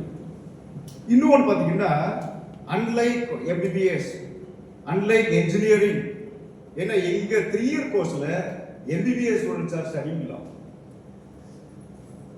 See that? And more than 50% of 3 year course students are BE graduates. See that? BTech and LLB and BE engineering, you know, BE AI and law. அதனால engineering முடிச்சிட்டு more than 50% of the students வந்து அங்க வந்து join பண்ணிருக்காங்க. Okay, because அவ்வளோ உங்களுக்கு நிறைய opportunity இருக்கு. இப்போ பார்த்தீங்கன்னா பேங்கிங் செக்டர்னு ஒன்று இருக்கு, எங்களுக்கு வந்து பிளேஸ்மெண்ட் இருக்கு. இந்த பிளேஸ்மெண்ட்ல பேங்கிங் செக்டர் இருக்கு இல்லையா, ஃபினான்சியல் இன்ஸ்டிடியூஷன், இன்னைக்கு நம்ம சொன்னோம்ல நிதித்துறை, நீதித்துறையில மட்டும் இல்ல நிதித்துறையிலே நிறைய போஸ்ட்கள் இருக்கு. ஓகே, சிமிலர்லி பாருங்க பேங்க்ல எல்லாம் இப்ப நிறைய போஸ்ட் இருக்கு. எல்லா இண்டஸ்ட்ரீஸ்லயும் இன்னைக்கு வந்து லாங்கிறது ஒரு பெரிய you may get plenty of opportunities in the industries, institutions. அப்படி வந்து நிறைய ஆப்பர்ச்சுனிட்டி இருக்கு. அந்த ஆப்பர்ச்சுனிட்டிஸை பற்றி எல்லாம் இவங்க எல்லாம் பேசுவாங்க. ஆனா ஒரே ஒரு மட்டும் நான் சொல்லியிருப்பேன், டு அச்சீவ் யுவர் கோல் இல்லையா, நீங்க இதை அச்சீவ் பண்றதுக்கு என்ன வேணும்னு பாருங்க. நம்ம ஃபாதர் அழகா சொன்னாங்க, you should have A dream இல்லையா. நம்ம ஃபாதர் வந்து அவங்களோட ட்ரீமை வந்து இன்னைக்கு வந்து என்ன அதை வந்து நடைமுறைப்படுத்திட்டு இருக்காங்க. ஸோ எல்லாருக்கும் ஒரு கனவு வேணும் இல்லையா, dream. You should dream. Abdul Kalam use to say that you should dream. இந்த ட்ரீம் மட்டும் போதுமா? நீங்க ஒரு நல்ல லாயரா, இப்போ வந்து ஃபாதர் சொன்னாங்க இல்லையா கபில் சிபல், இந்த கபில் சிபல் பார்த்தீங்கன்னா அவரோட இன்னைக்கு இருக்கக்கூடிய வீட்டுக்கு அவர் கொடுக்கக்கூடிய வாடகை மட்டுமே 47 lakhs. See that 47 lakhs. Supreme கோர்ட்ல இருக்கக்கூடிய கிட்டத்தட்ட ஒரு 10 lawyers, they used to pay more than 100 crore as their income tax. See that? 100 கோடிக்கு மேல டாக்ஸ் கட்டுறாங்க. அப்படின்னா அவங்களோட இன்கம் என்ன? ஃபாதர் சொன்னாங்க இல்லையா, வாய்ஸ் சத்தமா சொல்லுங்கன்னு. அந்த வாய்ஸோட விலையை பாருங்க.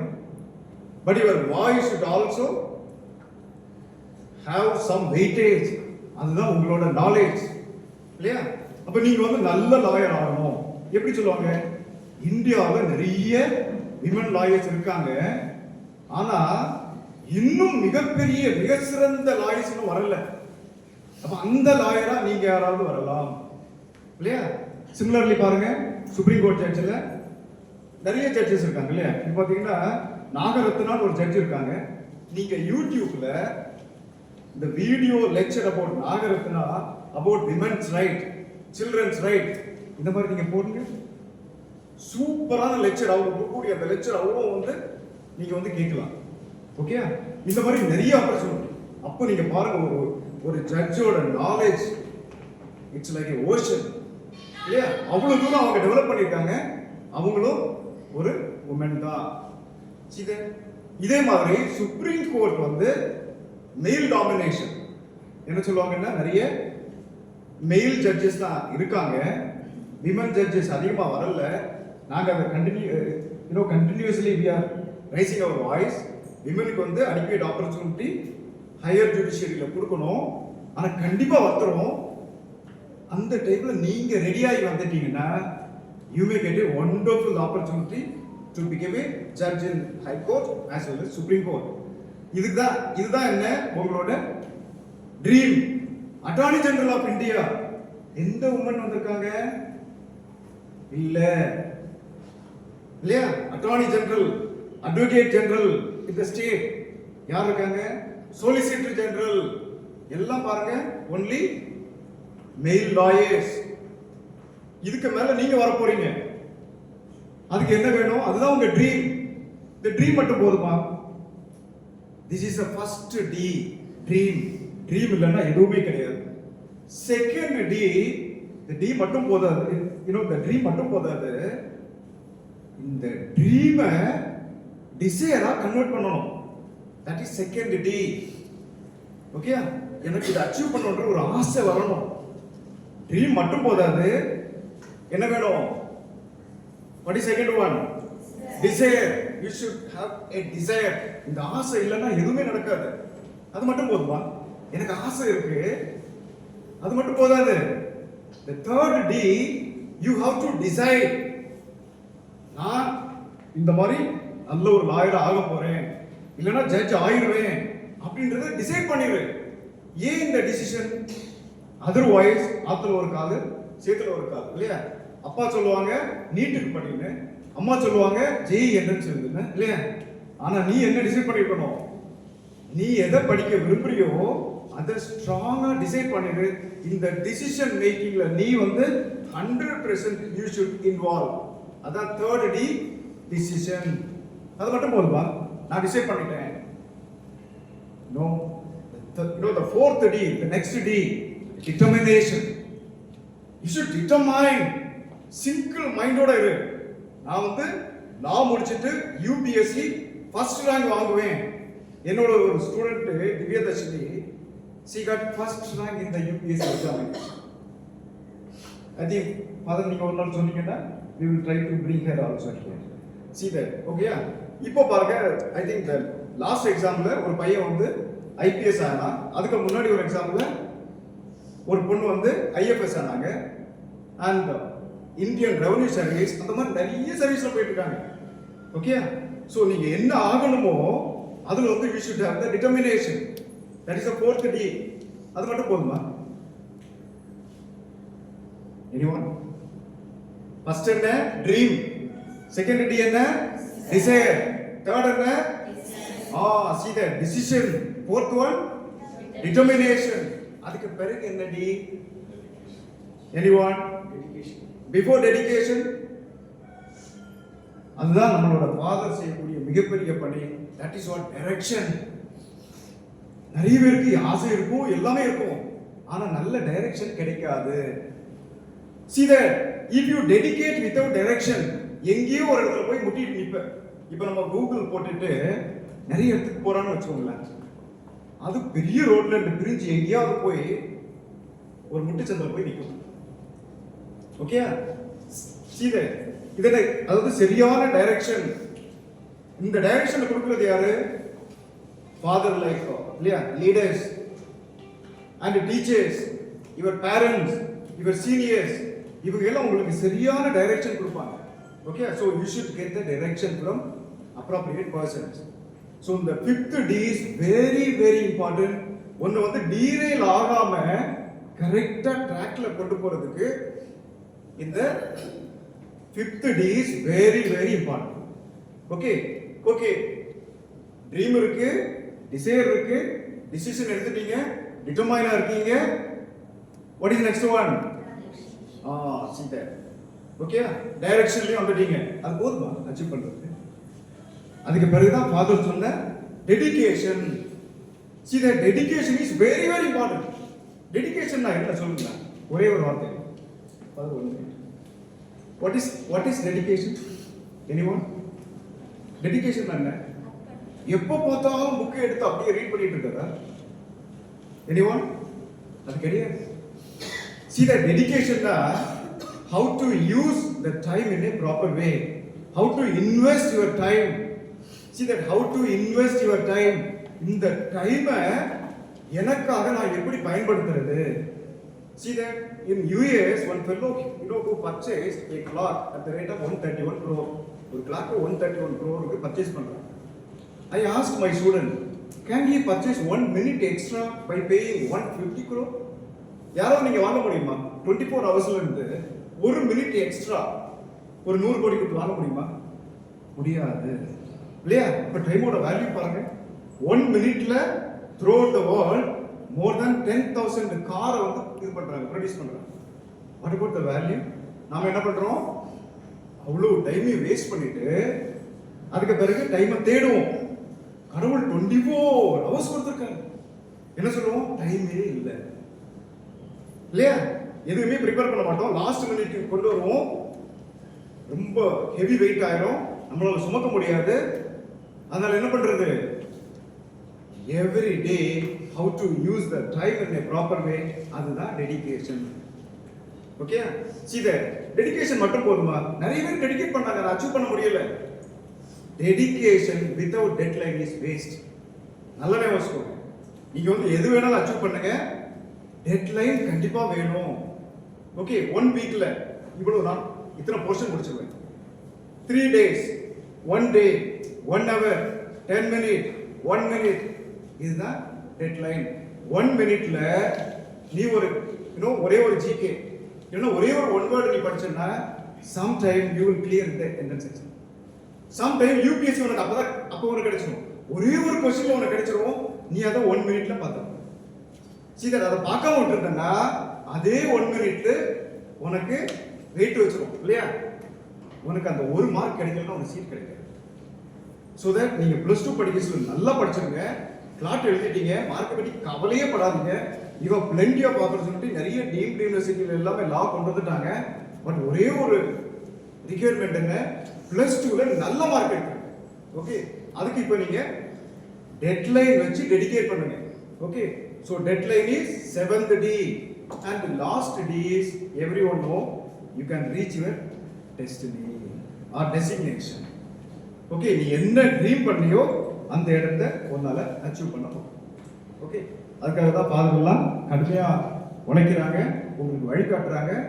வழிகாட்டுறத நீங்க வந்து அப்படியே வேடிக்கையா எடுத்துறாதீங்க, அதை ஜாலியா எடுத்து ஹார்ட் ஒர்க் பண்ணி நீங்க அச்சீவ் பண்ணி நம்ம இந்த நிறுவனத்துக்கு மட்டும் இல்ல, நம்மளுடைய மாவட்டத்துக்கு மட்டும் இல்ல, நம்முடைய மாநிலத்துக்கு, நம்ம கண்ட்ரிக்கே நல்ல பேர் வாங்கி கொடுங்க. வாழ்த்துக்கள்.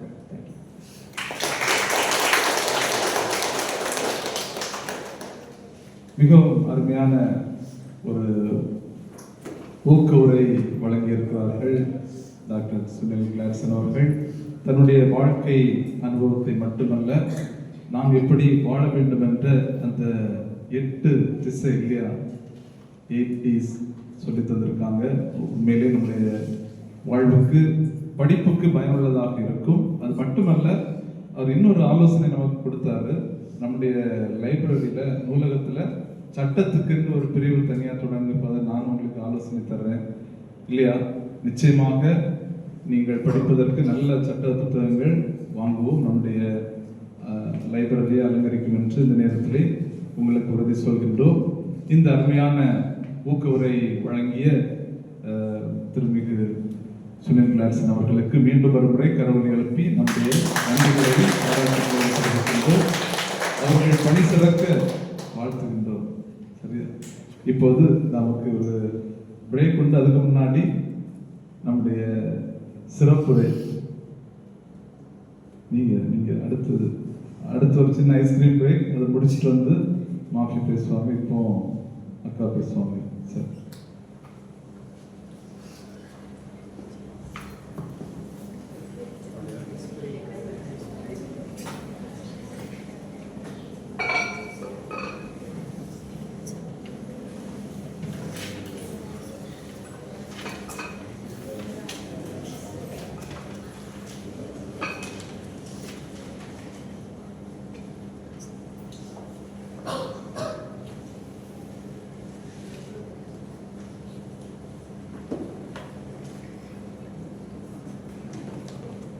Very good morning. ஏன்னா நான் வந்து உங்களை இப்போ ரொம்ப டயர்சம் ஃபேஸாக நான் பார்க்குறேன். சரியா, காலையில் 10 மணிலேருந்து 9:30 உட்காந்துருக்கீங்கன்னு நினைக்கிறேன்ல இப்போ வரைக்கும். அதனால திரும்பவும் நான் நிறைய பேசி உங்களை I don't want to go make you to further tiresome. சரியா, ஏன்னா எப்போ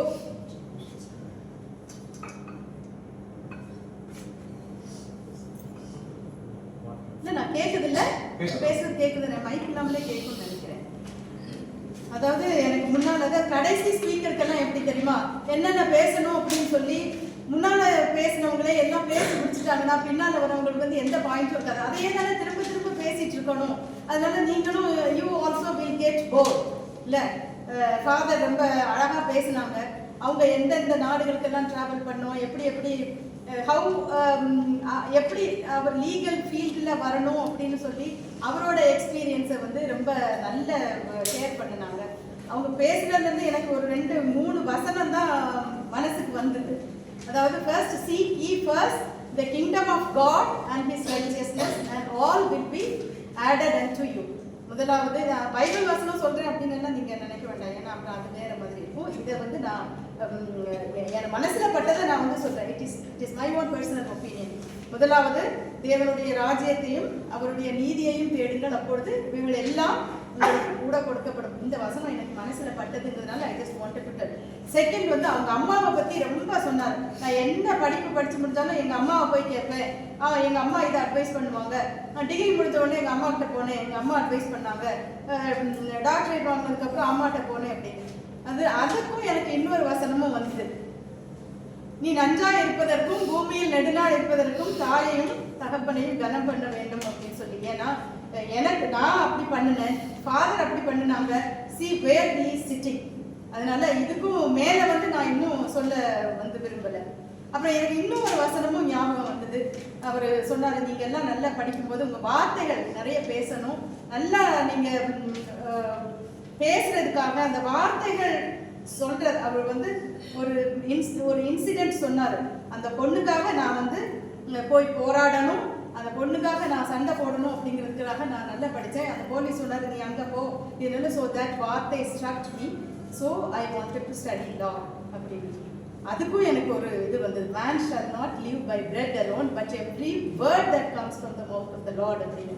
மனிதன் அப்பத்தினால் மாத்திரமல்ல வாயிலிருந்து புறப்படுகிற ஒரு வார்த்தையினாலும் பிழைப்பான். அது நல்ல வார்த்தை சொல்லியிருந்தாங்கன்னா அந்த பொண்ணு பிழைச்சிருந்துருக்கும். இவங்க நல்ல அந்த போலீஸ் நல்ல வார்த்தை சொல்லியிருந்தாருன்னா இவருக்கு ப்ராபப்ளி இந்த லா ஃபீல்டுக்கு உள்ளால வரக்கூடாது அப்படின்னு சொல்லி தோணியிருக்கும். ஸோ தீஸ் எனக்கு நான் சொல்லணும் அப்படின்னு சொல்லி நினைச்சேன். I just wanted to share. So you keep all these in your mind and go further, proceed further. அப்புறம் சார் பேசும்போதும் கூட ரொம்ப அழகாக சொன்னாங்க, நீங்கள் என்னென்ன பண்ணணும், என்ன டெடிகேஷன், அவர் என்னத்தினால லா பண்ணினாங்க அப்படின்னு சொல்லி அவரும் சொன்னாங்க. அதுக்கு முன்னால் வந்து service to humanity, service to God. நான் வந்து தம்பி அப்படின்னு தான் சொன்னாங்க. ரொம்ப பெரிய பெரிய ஃபாதர் தான். இன்னும் இவங்க 2 பேரும் மனசுல ஒரு குறை சொன்னாங்க. நான் வந்து யூபிஎஸ்சி எழுதணும்னு நினைச்சேன், இந்த யூபிஎஸ்சி எனக்கு வந்து கிடைக்கல, நான் பாஸ் பண்ணலை, அது வந்து எனக்கு மனசுல ஒரு குறை அப்படின்னு சொல்லி. அந்த யூபிஎஸ்சி எல்லாமே உங்கள்கிட்ட வந்து ப்ரேயர் பண்றாங்கல்ல father, that is more than the UPSC. அதனால அது வந்து உங்களுக்கு ஒரு ரிக்ரெட் ஆகிருக்கக்கூடாது. அது மனசுல வந்து I don't think that it is a big flaw. அதே மாதிரி சாரும் சொன்னாங்க, நானும் யூபிஎஸ்சி அங்கே போய் எழுதுன இங்கே போய் எனக்கு கிடைக்கல, அதனால அது எனக்கு மனசு வருத்தம் அப்படின்னு. இப்போ இவர் வந்து யூபிஎஸ்சி இப்போ எங்களை மாதிரி ஜட்ஜஸ்க்கெல்லாம் அவர் கைடாக இருக்கிறாரு. அந்த யூபிஎஸ்சிலாம் அவர் கூட அவங்க because they are creating UPSC aspirants and அவங்க இவங்க வந்து முன்னால் நிற்கிறதுக்கு இருக்காங்க. ஸோ தட் இஸ் நாட் ஒரு பெரிய விஷயம் எல்லாம் ஒன்றும் இல்லை. அண்ட் இது இவங்க எல்லாத்தோடவும் மேலா நான் வந்து உங்கள் ஃபாதர் தம்பி ராபின்சனை பற்றி நான் வந்து சொல்லியே ஆகணும். ஏன்னா நான் சொன்னது போல charity begins at home, service to society, service to God.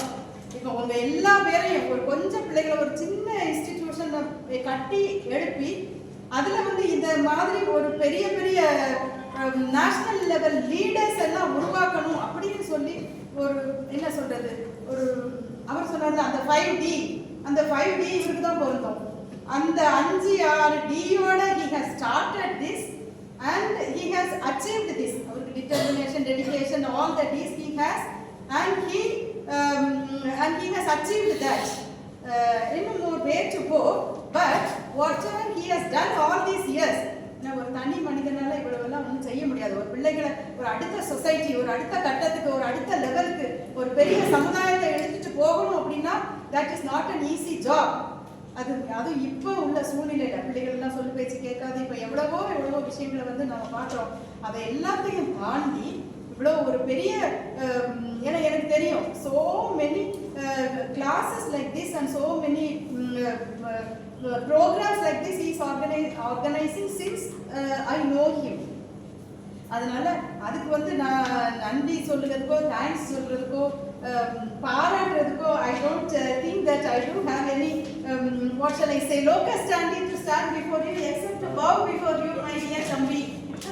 வேற எனக்கு சொல்றதுக்கெல்லாம் வேற வார்த்தையே இல்லை. கைத்தட்டுங்களா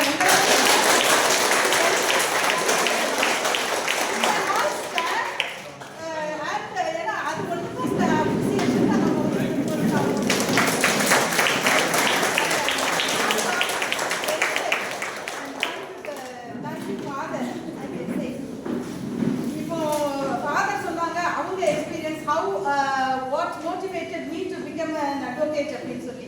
இப்ப நான் என்னோட எக்ஸ்பீரியன்ஸ் சொன்னீங்கன்னா நீங்க ரொம்ப கேவலமா சிரிப்பீங்க. ஆனாலும் பரவாயில்ல, எனக்கு அது சொல்றதுக்கு கொஞ்சம் நானே வெக்கமில்லாம தான் சொல்றேன். You please bear with me. ஏன்னா நீங்க எல்லாம் கொஞ்சம் டயர்டா இருக்கிறீங்கல்ல, அதனால கொஞ்சம் கேவலமான விஷயம் எல்லாம் சொன்னா நீங்க கொஞ்சம் எனர்ஜைஸ்ட் ஆயிடுவீங்க. கரெக்ட் தானே?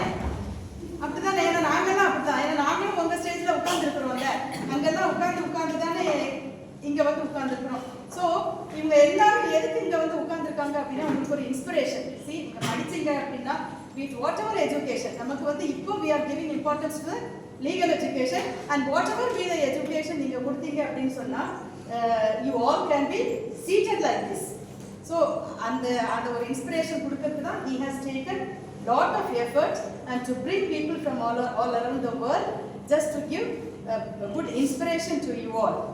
Coming to my point, நான் எங்க அப்பா ஹெட் மாஸ்டர், நம்ம சொன்ன அவங்க அப்பா டீச்சர்னு சொன்ன மாதிரி எங்க அப்பாவும் ஹெட் மாஸ்டர். நான் வந்து எல்லா சப்ஜெக்ட்லயும் கொஞ்சம் நல்லா படிப்பேன்.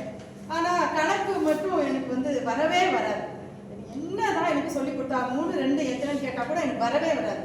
ஆனா அந்த ப்ராக்ரஸ் கார்டு அப்போ இருக்கும்ல, அந்த ப்ராக்ரஸ் கார்டில் வந்து அப்படின்னா சைபர் மார்க் தான் எடுப்பேன். அப்போ அந்த சைபர் எல்லாம் சொல்லக்கூடாது அப்படின்னு சொல்லி சும்மா ஒரு கிரேஸ் மார்க் ஒரு 5 மார்க் போட்டு இந்த பக்கம் ப்ராக்ரஸ் கார்டு இருக்கும்ல, ஆனால் இந்த பக்கம் ஒரு கோடு இந்த பக்கம் ஒரு கோடு போட்டு சைபர் மார்க் போட்டால் எப்படி சார் மகளுக்கு அது அசிங்கமாக இருக்குமே அப்படின்னு சொல்லி அப்படி கொடுப்பாங்க.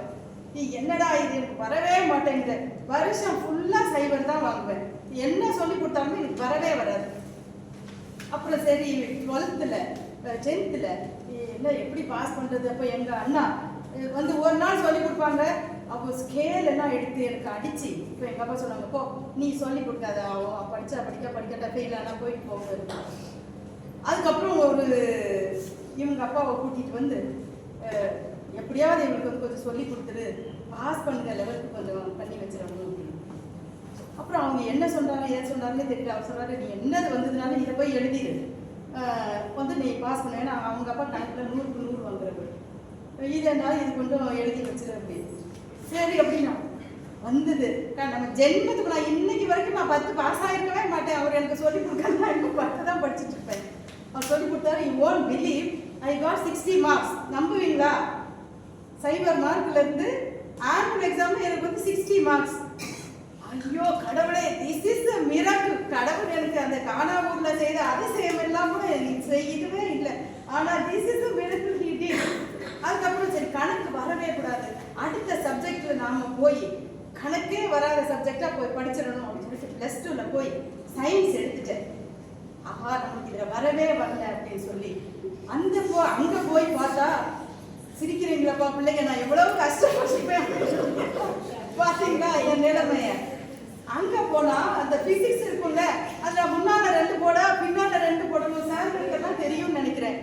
அந்த பிசிக்ஸ் சமாளிச்ச அந்த கெமிஸ்ட்ரியில ஐயோ அது கால்குலேஷன் வந்துருச்சு, இது எப்படி பாஸ் ஆகுறது அப்படின்னு சொல்லி அதுக்கும் ஒரு 108 டியூஷன் போய் அதுல ஏதோ ஒன்று பாஸ் பண்ணி ஏதோ அந்த கட்டத்தில் தாண்டிட்டேன். இதுக்கப்புறம் நாம என்ன பண்ணணும், கணக்கு ஒண்ணுமே வரக்கூடாது அப்படிங்கிறதுக்காக then I thought of study literature. அதுல ஒரு கணக்கும் வராதில்ல, சரி நம்ம அங்க போய் நாம கொஞ்சம் படிச்சிடலாம் அப்படின்னு சொல்லி லிட்ரேச்சர் போனேன். லிட்ரேச்சர் படிச்சுட்டு அதுக்கு திரும்பி என்ன படிக்கலாம், மெடிசன் படிக்கலாமா, இது படிக்கலாமா. அப்போ எல்லா எக்ஸாமும் எழுதினேன், என்ட்ரன்ஸ் எக்ஸாம் எல்லாம் எழுதினேன். அந்த மெடிசன்ல எல்லாம் அப்போ எனக்கு அவ்வளோ பெரிய இன்ட்ரெஸ்ட் எல்லாம் இல்லை. சரி அதுலேயே ஏதாவது ஒரு கணக்கு வந்துடக்கூடாது எனக்கு அந்த எல்லாம் யோசிச்சு பார்த்து போனது தான் இந்த லா ஃபீல்டு. ஆஹா இங்க போனா நமக்கு ஒரு கணக்கும் வராது, நம்ம நல்ல அழகா பாஸ் பண்ணிக்கலாம், கணக்கு இல்லாம தாண்டி போயிடலாம் அப்படின்னு. இப்போ ப்ரொஃபஸருக்கு தெரியும், கணக்குலாம் போயிட்டா அங்க ஒரு ஃபேமிலி லான்னு ஒன்று வந்துச்சு. இந்த ஃபாதருக்கும் தெரியும்னு நினைக்கிறேன். அந்த ஃபேமிலியில 1/3 2/3 ஃபாதர் ஒரு 5 பிள்ளைங்க இருந்தாங்கன்னா 2/3 ப்ராப்பர்ட்டி இங்க போகும், 4/3 ப்ராப்பர்ட்டி அங்க போகும். ஐயோ என்ன பண்றது, இதையும் நம்ம ஜென்மத்துக்கு பாஸ் பண்ணிட மாட்டோம் அப்படின்னு சொல்லி அது எப்படியோ பண்ணியாச்சு அப்படின்னு சொல்லி வச்சுக்கோங்க. அதுக்கப்புறம் அவர் சொன்னார்ல, நான் ரொம்ப ஃபர்ஸ்ட் மார்க் எடுத்தேன், எனக்கு அது வரல, அந்த அந்த டிகிரி எனக்கு வரலன்னா எனக்கு கிடைக்காம வந்துட்டேன் அப்படி. அப்புறம் லா எல்லாம் முடிச்சு அப்புறம் இந்த எக்ஸாம் எழுத போகும்போது அவங்க சிவில் சர்வீஸ்ன்னு சொன்னாங்கல்ல, நான் அந்த எக்ஸாமும் எழுதினேன். அப்போ அதில் வந்து குரூப் 1 எக்ஸாம். சரி, நான் அது பாஸ் பண்ணேன். அதில் வந்து ஒரு கணக்கு வந்தது, அது ஏதோ எப்படி எழுதி இப்போ கொஸ்டின் பேப்பரையோ பார்த்து 10 தடவை எழுதி வச்சேன்னு எனக்கு தெரியல. அது சம்பவம் வார்த்தை அதோட ஐ பாஸ்ட். அதில் கொஞ்ச நாள் வேலை பார்த்துட்டு அதுக்கப்புறம் then I appear for the assistant public prosecutor exam. அது ஒரு group 1 officer exam. So I wrote that. அதில் வந்தது. சரி, நம்ம இது ஒரு ஜாயின் பண்ணுவோமே அப்படின்னு for 2 years I was working there. அதுக்கப்புறம் அந்த ஜுடிஷியல் எக்ஸாம் வந்தது. அவங்க சொன்னாங்கன்னா யூபிஎஸ் இது. அப்புறம் அந்த எக்ஸாம் எழுதினப்போ I used to get first mark இந்த ரைட்டிங். அப்போ எழுத்து பரீட்சையும் இருக்கும், இன்டர்வியூவும் இருக்கும். எழுதுறதுல எல்லாம் நான் வந்து ஃபர்ஸ்ட் மார்க் நான் வாங்குவேன் அவர் சொன்ன மாதிரி. ஆனால் இன்டர்வியூ போகும்போது என்னை வந்து எடுக்க மாட்டாங்க. ஏன்னா அப்போ நான் சொன்ன, சரி ஜாயின் பண்ணவா, இந்த சர்வீஸை இந்த வேலையை விடவா அந்த வேலையை விடவா சொன்னேன். சும்மா கலெக்டர்லாம் என்ன, அவர் நீ ஜட்ஜ் ஆகுனா அந்த கலெக்டரை கூப்பிட்டு கொண்டு கோர்ட்டில் இருக்க வச்சிடலாம், அப்புறம் இவங்கெல்லாம் அதை விடவும் கம்மி, அதனால நீங்கள் கலெக்டர்லாம் சும்மா கம்மி, நீ இதெல்லாம் வேண்டாம் அங்கே போயிடலாம். So I resigned this and then I was trying for that. அப்போ அந்த சர்வீஸ் கமிஷனில் இருக்கிற வாட்ச்மேன் கேட்பார், ஏன்னா 5 தடவை எக்ஸாம் இன்டர்வியூ போயிருக்கிறேன், நல்ல மார்க் வாங்கி 5 times I attended that interview. அவர் சொன்னாங்க, உங்களுக்கு இன்னுமா வேலை கிடைக்கல அப்படின்னு. ஏன்னா நீ ஏற்கனவே ஒரு வேலை வச்சிருக்கிற, நீ எடுத்து அடுத்தவங்கள வேலையை வந்து கெடுக்கிற அப்படின்னு சொல்லி எனக்கு வந்து they did not offer me that exam, I mean that position. அதுக்கப்புறம் சம்பவம் அது எப்படியோ ஒரு தடவை வந்தது, ஒரு நல்ல இன்டர்வியூ போர்டு ஏதோ இருந்தது, அவங்க மார்க் போட்டாங்கன்னு வச்சுக்கோங்க. Then I became judicial officer.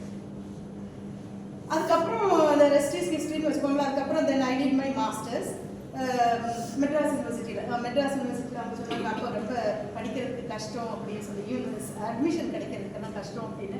So I got ஒரு வேறு எல்லாம், ஏன்னா அவங்க நல்ல நண்பர்கள் கிடைக்கணும், நம்ம லைஃப் ட்ராவல் போகும்போது நல்ல ஃப்ரெண்ட்ஸ் இருக்கணும்னு சொன்னாங்க. எனக்கு ஒரு நல்ல ஃப்ரெண்டு மெட்ராஸ் யூனிவர்சிட்டியோட வைஸ் சான்சலர் கிடைச்சாங்க.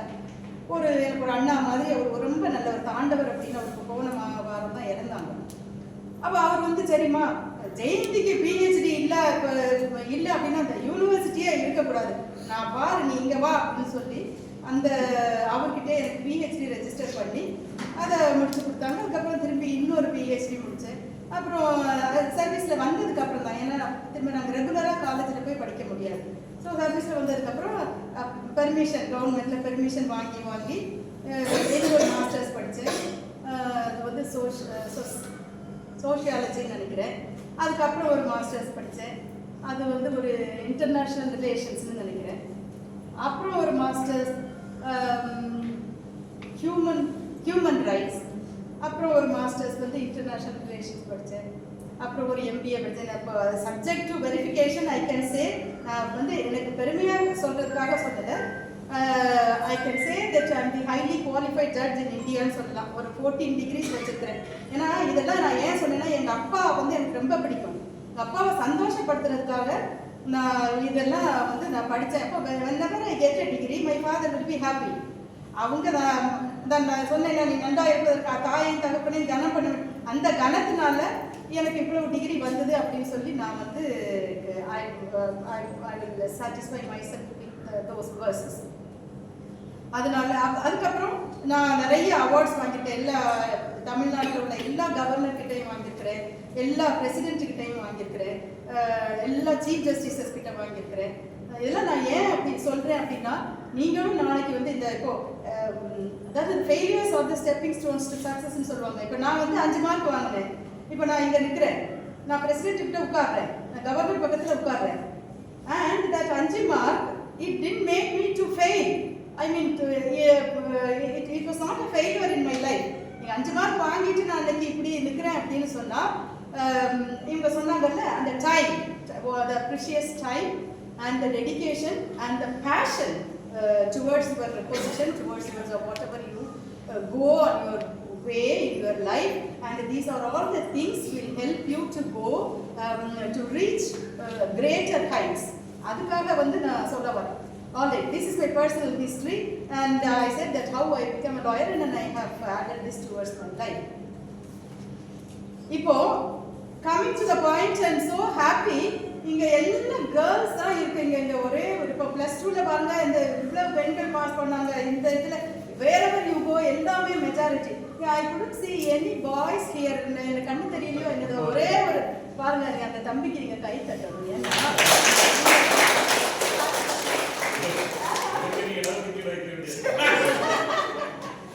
இல்ல அவருக்கு வந்து இந்த ஆர்கனைசர் தம்பி வந்து பாராட்டு தெரிவிக்கணும். ஏன்னா இவ்வளவு பெண்களுக்கு முன்னால தைரியமா அவங்க உட்கார்ந்து இருக்கிறாருல்ல.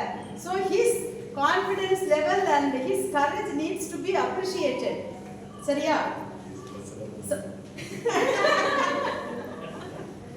So இப்போ நானா இவ்வளவு நேரம் பேசிட்டு இருந்தேன்னா உங்களுக்கு போர் அடிக்க கூடாது. நான் ஐ வில் இன்வால்வ் இன்டு இப்போ நீங்க உங்களுக்கு தெரிஞ்ச ஒரு 2-3 லா சொல்லுங்க பார்க்கலாம். தெரிஞ்ச லா. Because morning நாம தூங்கி முடிச்சதுல இருந்து from morning till evening we are dealing with somehow or the other with law. இப்போ இவங்க எல்லாமே சொல்லிட்டீங்க. நீங்க லா படிச்சாங்கன்னா என்னென்ன வேலைக்கு போகலாம், எங்க போகலாம், என்ன ஏதுன்னு அவங்க சொல்லிட்டாங்க. So I don't want to get into that again. இப்போ ஃபாதரும் அந்த ஆஸ்பெக்ட்லயும் சொல்லிட்டாங்க நீ என்னென்ன பண்ணலாம் அப்படின்னு. இப்போ நீங்க வந்து இப்போ நான் வந்து உங்களை again and again I don't want to go into that same subject. Now we will deal with a little different. இப்போ உங்களுக்கு தெரிஞ்ச லா ஏதாவது 1-2 தம்பி நீங்க சொல்லுங்க. ஏன்னா நீங்க தான் ஒரு odd man out. You tell me any law which you know. ஏன்னா உங்களுக்கு கட்டாயம் தெரியும். Which class are you in? 11th னா கட்டாயம் தெரிஞ்சிருக்கணும் 1-2 லா. பைக் ஓட்டுவீங்கல்ல, ஸ்கூட்டர், ட்ரெயின், ஐ மீன் சைக்கிள் ஏதாவது 1-2-3 லா சொல்லுங்க. கட்டாயம் தெரியும், தெரிஞ்சிருக்கும், மனசுக்குள்ள இருக்குது, வெளியே வரல. சொல்லுங்க. உணர்ச்சி வசப்பட வேண்டாம். நாங்க எல்லாமே உங்களுக்கு அம்மா மாதிரி, அம்மா பாட்டி எப்படி வேணாலும் வைக்கலாம். ஏராஜா கட்டாயம் ஒண்ணு தெரிஞ்சுக்க. போலீஸ் கிட்ட திட்டு வாங்கினதே இல்லையா? வாங்கவே இல்லையா? தம்பி நல்ல பிள்ளைங்களை இப்படி வளர்த்து வச்சிருக்கீங்களே பாத்துக்க. ஏன்னா நாங்களும் நிறைய schools and colleges we used to go as a chief guest and we never seen such a என்ன சொல்றது law abiding citizen even in your student period. That's very neat, greatly to be appreciated. கையே தட்டிக்கோங்க.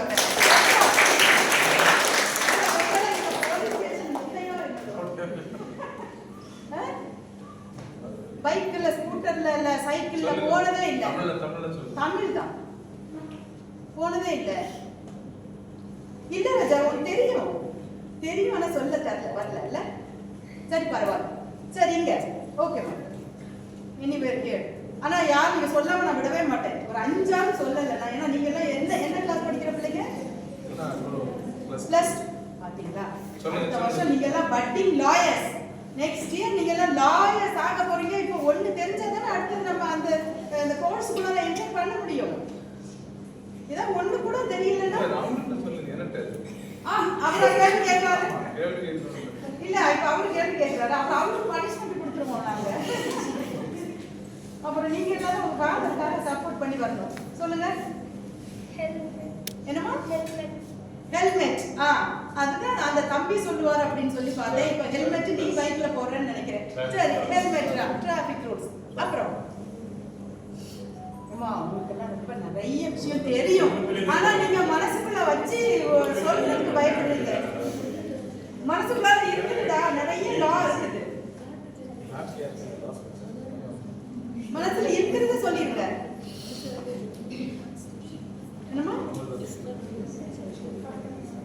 என்னமா எனக்கு கேட்கணும்லடா. Very good. அந்த பிள்ளைக்கு ஒரு கை தருங்க. நீ நிறைய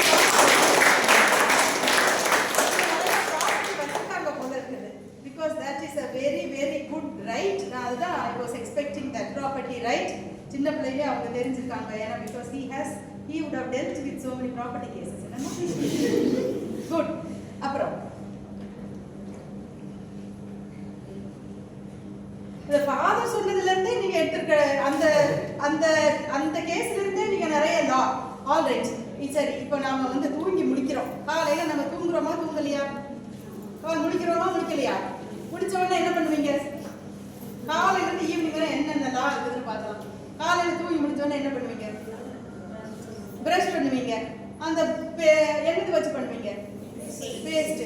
அந்த பேஸ்ட் நல்ல பேஸ்டா கெட்ட பேஸ்டா, அதுல விஷம் கலந்துருக்குதா, அந்த மாதிரி ஏதாவது அதை சமாச்சாரத்தை டீல் பண்றதுக்கு ஒரு லா இருக்குதா, ஒரு சட்டம் இருக்கா? கன்சியூமர். ஓகே. ட்ரக்ஸ்.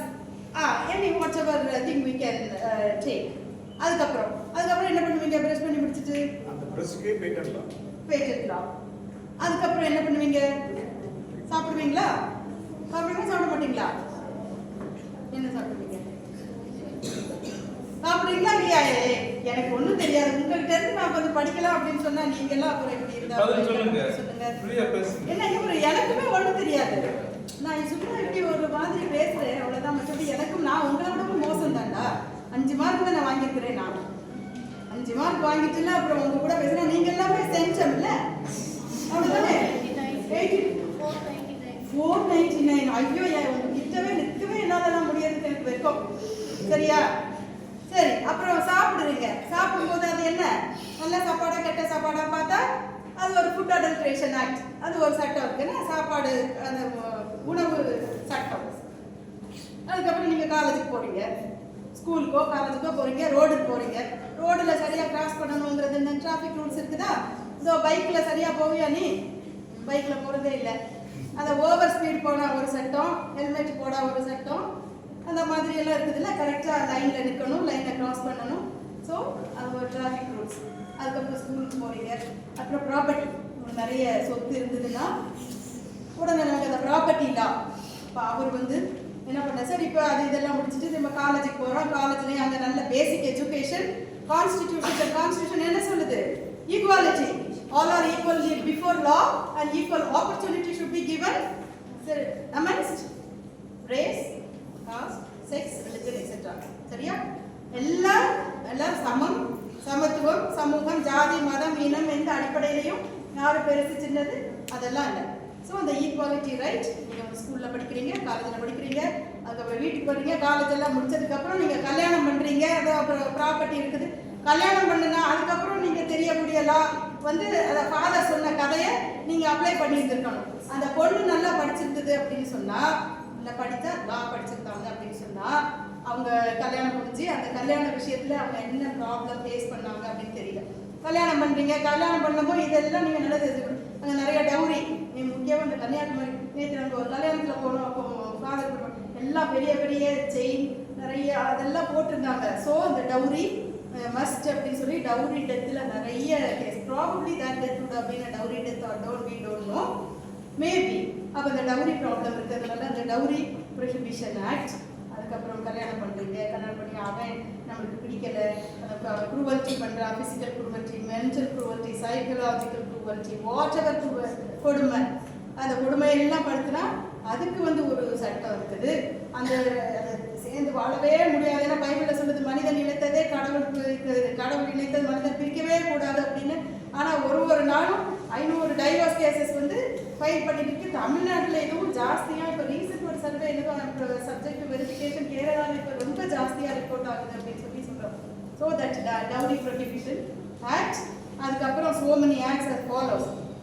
ஸோ இந்த எல்லா காலையில் நம்ம தூங்கினதுலேருந்து தூங்கி பிடிச்சதுலேருந்து நைட்டு வரைக்கும் we are dealing with so many laws. கரெக்டா இல்லையா? உண்மையா பொய்யா சொல்லுங்க. கரெக்டா? அப்போ நீங்க இதெல்லாம் உங்களுக்கு தெரிஞ்ச லா தானே? தெரிஞ்சதா தெரிஞ்சது இல்லையா? அப்போ நீங்க ஏன் சொல்லலை? நீங்க சொன்னாதானே உங்ககிட்ட இருந்து நானும் கொஞ்சம் தெரியும், கொஞ்சம் படிக்க முடியும். இதெல்லாம் நீங்க தெரிஞ்சுதான் நாளைக்கு இப்போ ஒரு போலீஸ் ஸ்டேஷன் போறீங்க, உங்க ப்ராப்பர்ட்டி தான். இந்த பாப்பா அழகா சொன்னாங்க ப்ராப்பர்ட்டி ரைட்ல என்ன சொல்றது?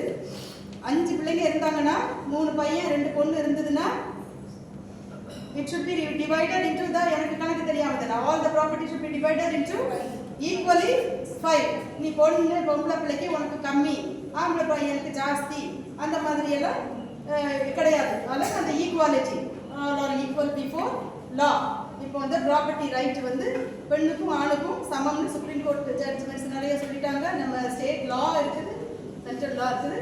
அதனால இந்த இதெல்லாம் கூட நீங்க தெரிஞ்சு வச்சுக்கோங்க. இது முக்கியமா உங்க சொத்து உங்களுக்கு வாங்கணும் அப்படிங்கிறதுக்காகவே நீங்க வந்து லா படிக்கலாம். ஏன்னா இது வந்து மோட்டிவேட்டடாகவே உங்களுக்கு இங்கே நிறைய கேசஸ் வந்து பெண்டிங்ல இருக்குது. பையன் நிறைய ஜாஸ்தி எடுத்துக்கிறாரு, பொண்ணுக்கு கம்மி கொடுக்க மாட்டேங்கிறாரு அப்படின்னு சொல்லி. ஸோ உங்களோட ப்ராப்பர்ட்டி, உங்களோட என்ன அசெட்ஸை வந்து நீங்க இது பண்ணணும் அப்படின்னா அதுக்காக தட் மே பி ரீசன் நீங்க லா படிக்கலாம். You can develop interest towards law. அப்புறம் சமுதாயத்தில் நடக்கக்கூடிய விஷயங்கள், அதை வந்து ஃபாதர் வந்து அந்த டெத்தை தட்டி கேட்டாருல, அது ஒரு அநியாயம் ஒரு இடத்துல நடக்குது அப்படின்னா அதை தட்டி கேட்கணும். அப்படின்னா டாக்டர் கேட்க மாட்டாரு, என்ஜினியர் கேட்க மாட்டாரு, ஆல் அதர் ப்ரொஃபஷன். இப்போ நீங்க மெடிசின் படிச்சீங்க அப்படின்னு சொன்னா ஊசி மட்டும்தான் போடணும். அவர் வந்து இங்க வந்து பேச முடியாது, போலீஸ் ஸ்டேஷன்லயோ கோர்ட்லயோ அதோ வந்து அவர் வந்து legally he cannot come and பேச முடியாது. அது மாதிரி ஒரு என்ஜினியர், அவர் ஒரு என்ஜினியர்னா அதில் ஒரு என்ன மெக்கானிசம் இருக்குது, அதில் என்ன தப்பு இருக்குது, அதை மட்டும் அவர் கண்டுபிடிப்பாரு. he cannot know the law. and இப்போ அந்த மெடிக்கோ லீகல் கேசஸ் ஆக்சிடெல்லாம் கூட அந்த டாக்டருக்கே நீங்க வந்து அட்வொகேட் போல அட்வைஸ் பண்ணலாம்.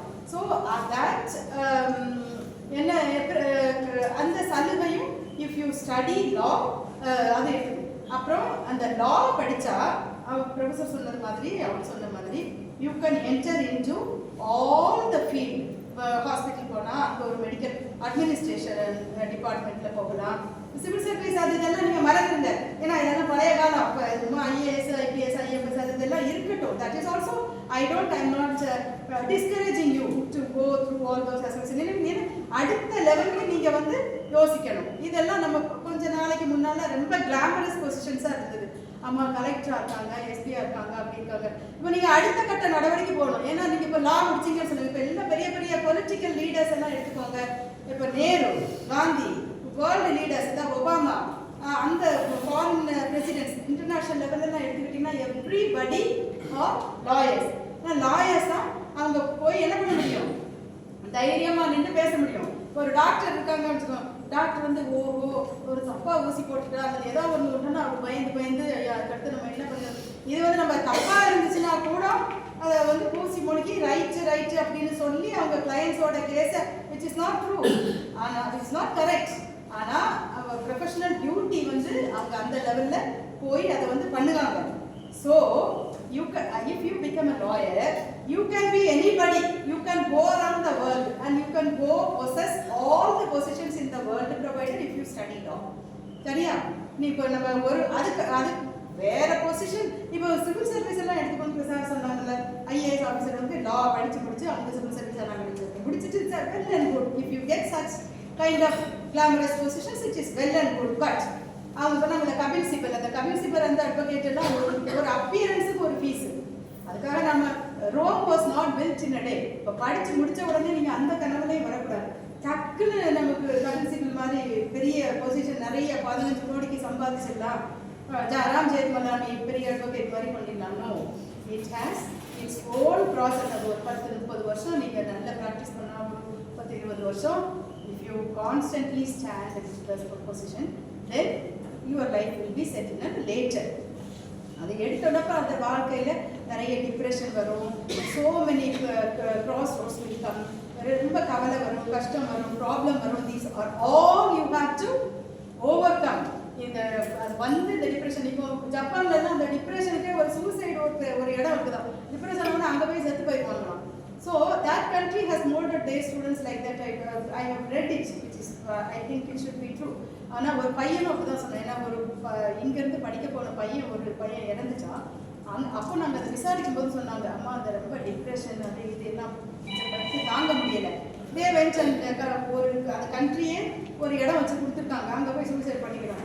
So these kind of attitude you should not come. But if you study law, இந்த கைண்ட் ஆஃப் மைண்ட் செட் எல்லாம் உங்களுக்கு வரவே வராது. ஏன்னா பிள்ளைகளுக்கு வந்து தைரியம் வந்துடும்ல, தைரியம் வந்துடும். சொசைட்டியை எப்படி ஃபேஸ் பண்ணணும் அப்படிங்கிற ஒரு வாட் ஷால் ஐ சே. இப்போ எல்லாம் எங்கள் ஜுடிஷியரியில் கேட்பாங்க, இந்த பொம்பளையை எங்கே கொண்டு கம்ப்ளைண்ட் கொடுத்தா இது பயப்படும் அப்படின்னு சொல்லி. ஏன்னா தப்போ சரியோ we stand on the strength of our education. நம்மளோட எஜுகேஷன்லயே நம்ம இப்போ now so many instances are happening in north and northeast. அவங்களுக்கு நிறைய பாஸ்டர்ஸ் எல்லாம் அரெஸ்ட் பண்ணுறாங்க. இஃப் யூ ஒரு பாஸ்டர் கேஸ் வருது அப்படின்னு உங்ககிட்ட வச்சுக்கோங்க, அவங்கள நிறைய கொடுமைப்படுத்துறாங்க, பெர்சிக்யூஷன் பண்ணுறாங்க, இது பண்ணுறாங்க. நீங்கள் வந்து பைபிள் சொல்லக்கூடாதுன்றாங்க. பீச் எனி ரிலிஜன், நான் இப்போ ரிலிஜியஸ் பற்றி பேசல, பீச் எனி ரிலிஜன், ஹிந்துவை சொல்கிறாங்கன்னு வச்சுக்கலாம், அவங்க முஸ்லீம் சொல்கிறாங்கன்னு வச்சுக்கலாம். அப்போ ஒரு ஸ்டேஷன் கேட்கலாமே, சார் இங்கே பாருங்க கான்ஸ்டியூஷன் சொல்லுது all are equal before law, you can possess any religion, you can possess any, நான் இதே சொல்லுது இந்த ரைட் அப்படி நீங்கள் எதிர்த்து நீங்கள் கேள்வி கேட்கறதுக்கு புறப்பட்டீங்கன்னா, ஓஹோ அவனு கொஞ்சம் பயப்படுவான், ஓஹோ இவங்களுக்கு வந்து கொஞ்சம் விவரம் இருக்குது போல இருக்குது, ஏதோ ஒரு கேள்வி கேட்கறதுக்கு வர்றாங்க. நீ ஆமாம் ஆமாம் முடிக்கிற போகிறவங்களாம் நம்ம இழுத்துட்டு போனால் then what will be our condition? சரியா? அதனால for all these to raise your voice against the untoward incidents. ஏன்னா எனக்கு அதான் அநியாயத்தை கண்டா அந்த ஒரு சினிமாவில் சொல்லுவாங்க வடிவேல் பொங்கி எழுறாரு அப்படின்னு சொல்லி. அதனால அநியாயத்தை எல்லாம் கண்டு நீங்க பொங்கி எழணும்னு சொன்னா யூ நீட் டு நோ என்ன என்ன பாத்தீங்களா, நான் இவ்வளவு நானே இவ்வளவு சத்தம் போடுறேன், நீங்க சொல்லவே மாட்டேங்கிறீங்களே. You need to know the law. சரியா? அதனால நீங்க எல்லாம் I'm insisting you அப்படி. ஏன்னா இப்போ நிறைய அட்ராசிட்டிஸ் வந்து நடக்குது. இப்போ நான் ஒரு கேஸ் சொல்றேன். that I will finish because எனக்கு எவ்வளவு டைம் கொடுக்காம இன்னும் 3 பேர் பேசணும். ஒரு கோர்ட்ல ஒரு லேடி வந்து கூட்டிட்டு வந்தாங்க, போலீஸ் கூட்டிட்டு வந்தாங்க. நீ இந்த மாதிரி அவர் வந்து கொலை கேஸ், ஒரு மர்டர் கேஸ்ல அந்த ஹஸ்பண்ட் இறந்து போயிட்டாரு, அந்த லேடியை பிடிச்சிட்டு போயிறாங்க சும்மா சந்தேகத்துல. கொஞ்சம் சொல்லிச்சு இந்த மாதிரி அம்மா ஒரு வீட்டு வெளியே ஒரு கல் இருக்குது, அந்த கல் தட்டி அவர் இறந்து போயிட்டாரு அப்படின்னு. அது பரண்டு அழுகுது. எப்படி ஒரிஜினலாவே இறந்தா இவ்வளவு தூரம் பரண்டு அழமாட்டாங்களே, கொஞ்சம் சுமாரா தான் அழுவாங்க. என்ன நமக்கு தெரியும்ல, நடிப்புக்கும் மற்ற விஷயத்துக்கும் தெரியும் தானே. நீங்க எல்லாம் எவ்வளவு தூரம் உங்க வீட்டுல நடிச்சு அவங்க அம்மா அப்பாட்ட கேட்டுருப்பீங்க விஷயங்கள் எல்லாம். கரெக்ட் தானே? நீங்க எல்லாம் சிரிக்கிறத பார்த்தா தெரியுது நீங்க நடிச்சிருக்கிறீங்க. ஸோ அதே மாதிரி அந்த அம்மாவும் நடிச்சு இப்போ நான் சொன்னேன், பாரு நீ உண்மையை சொன்னா உனக்கு நான் ஏதாவது ஒரு ஹெல்ப் பண்ணுறேன், இல்லை அப்படின்னா பரவாயில்ல நீ ஏதாவது பண்ணு. அப்புறம் அது ஒரு 4 மணி நேரம் அழுது முடிச்சதுக்கப்புறம் நான் சொன்னேன், சரி அப்போ நீ ஜெயிலுக்கே போ ஏதாவது. அதுக்கப்புறம் அது சொல்லிச்சு, அம்மா ஒரு இவ்வளோ வருஷமா 10 வருஷமா குடிச்சு டெய்லி என்னை வந்து அடின்னு அடிச்சு என்னை சாகடிச்சு இன்னைக்கு இவனும் குடிச்சிட்டு வந்தான். எனக்கு ரொம்ப கோபம் வந்தது, பார்த்தேன் இந்த கல்லத்துக்கு மண்டையில போட்டுட்டேன், இவ்வளோ செத்து போயிட்டான் அப்படின்னு சொல்லி. அதனால ஏன் சொல்றேன் அப்படின்னா, ஒரு பெண்ணுக்கு ஒரு எக்ஸ்ட்ரீம் சிச்சுவேஷன் போகும்போது என்ன நடக்கும் அப்படிங்கிறது தெரியாது. மாரலி மனசாட்சிப்படி அந்த அம்மா செய்தது சரியா தப்பா? அவர் எவ்வளவு கரெக்டா சொல்றாரு, சரி அப்படின்னு. சட்டப்படி அதுக்காக ஜட்ஜம்மா வந்தாங்க கள்ளத்துக்கு போட்டு எல்லாம் எப்படிலாம் பண்ணாங்க எல்லாம் சொல்லக்கூடாது. என்ன நான் வந்து சொல்றேன், உலகத்துல இப்படி எல்லாம் நடக்குது. மாரலி வாட் இஸ் பிறகு how long a woman can suffer. எவ்வளவு வருஷமா குடிகாரங்கிட்டையும் அடிக்கிட்டையும் அடி வாங்கி மிதி வாங்கி வாழ்ந்து இருக்க முடியும். என்ன சட்டப்படி தப்பானாலும் morally correct and law will take its own course. That's a different issue. அதனால நான் என்ன சொல்றேன் அப்படின்னா, நீங்க எல்லா பேரும் நல்ல தைரியம் வளர்க்கணும் அப்படின்னா, நல்ல என்கரேஜ். இப்போ ஒரு ரயில்வே ஸ்டேஷன் நீங்க பப்ளிக் பிளேஸ்ல ட்ரெயின்ல போறீங்க, அங்க ஒரு அநியாயம் நடக்குது, அங்க சரியில்லை அது சரியில்லைங்கிறாரு. So if you know the law you can question him, ஏன் இது செய்யறது சரியில்லை அப்படின்னு. போலீஸ் ஸ்டேஷன் போறீங்க, இந்த உங்க கிளையண்ட்டை கூட்டிட்டு இங்க பாரு, அவர் சொல்றாரா மேடம் இதெல்லாம் சரியில்லை, இங்க பாரு இந்த சட்டத்துல அரசியல் அமைப்பு I request you, I recommend you, I pressurize you to study first Bible. நீங்க பைபிள் படிக்கிறதுக்கு இந்த கம்பேர் பண்றேன்னு சொல்லாதீங்க. ஏன்னா எல்லா லாவும் பைபிள்ல இருக்குது. எல்லா சட்டம் 10 கட்டளைகள் தான் அது லாவா உருவாக்கியிருக்காங்க. கொலை செய்யக்கூடாது, களவு செய்யக்கூடாது, அடுத்தவன் கொண்டாட்டியை இது பண்ணக்கூடாது. So whatever said in the Bible is reduced into law. சரியா? செக்ஷன் 370 இந்த மர்டர் கொலை செய்யாத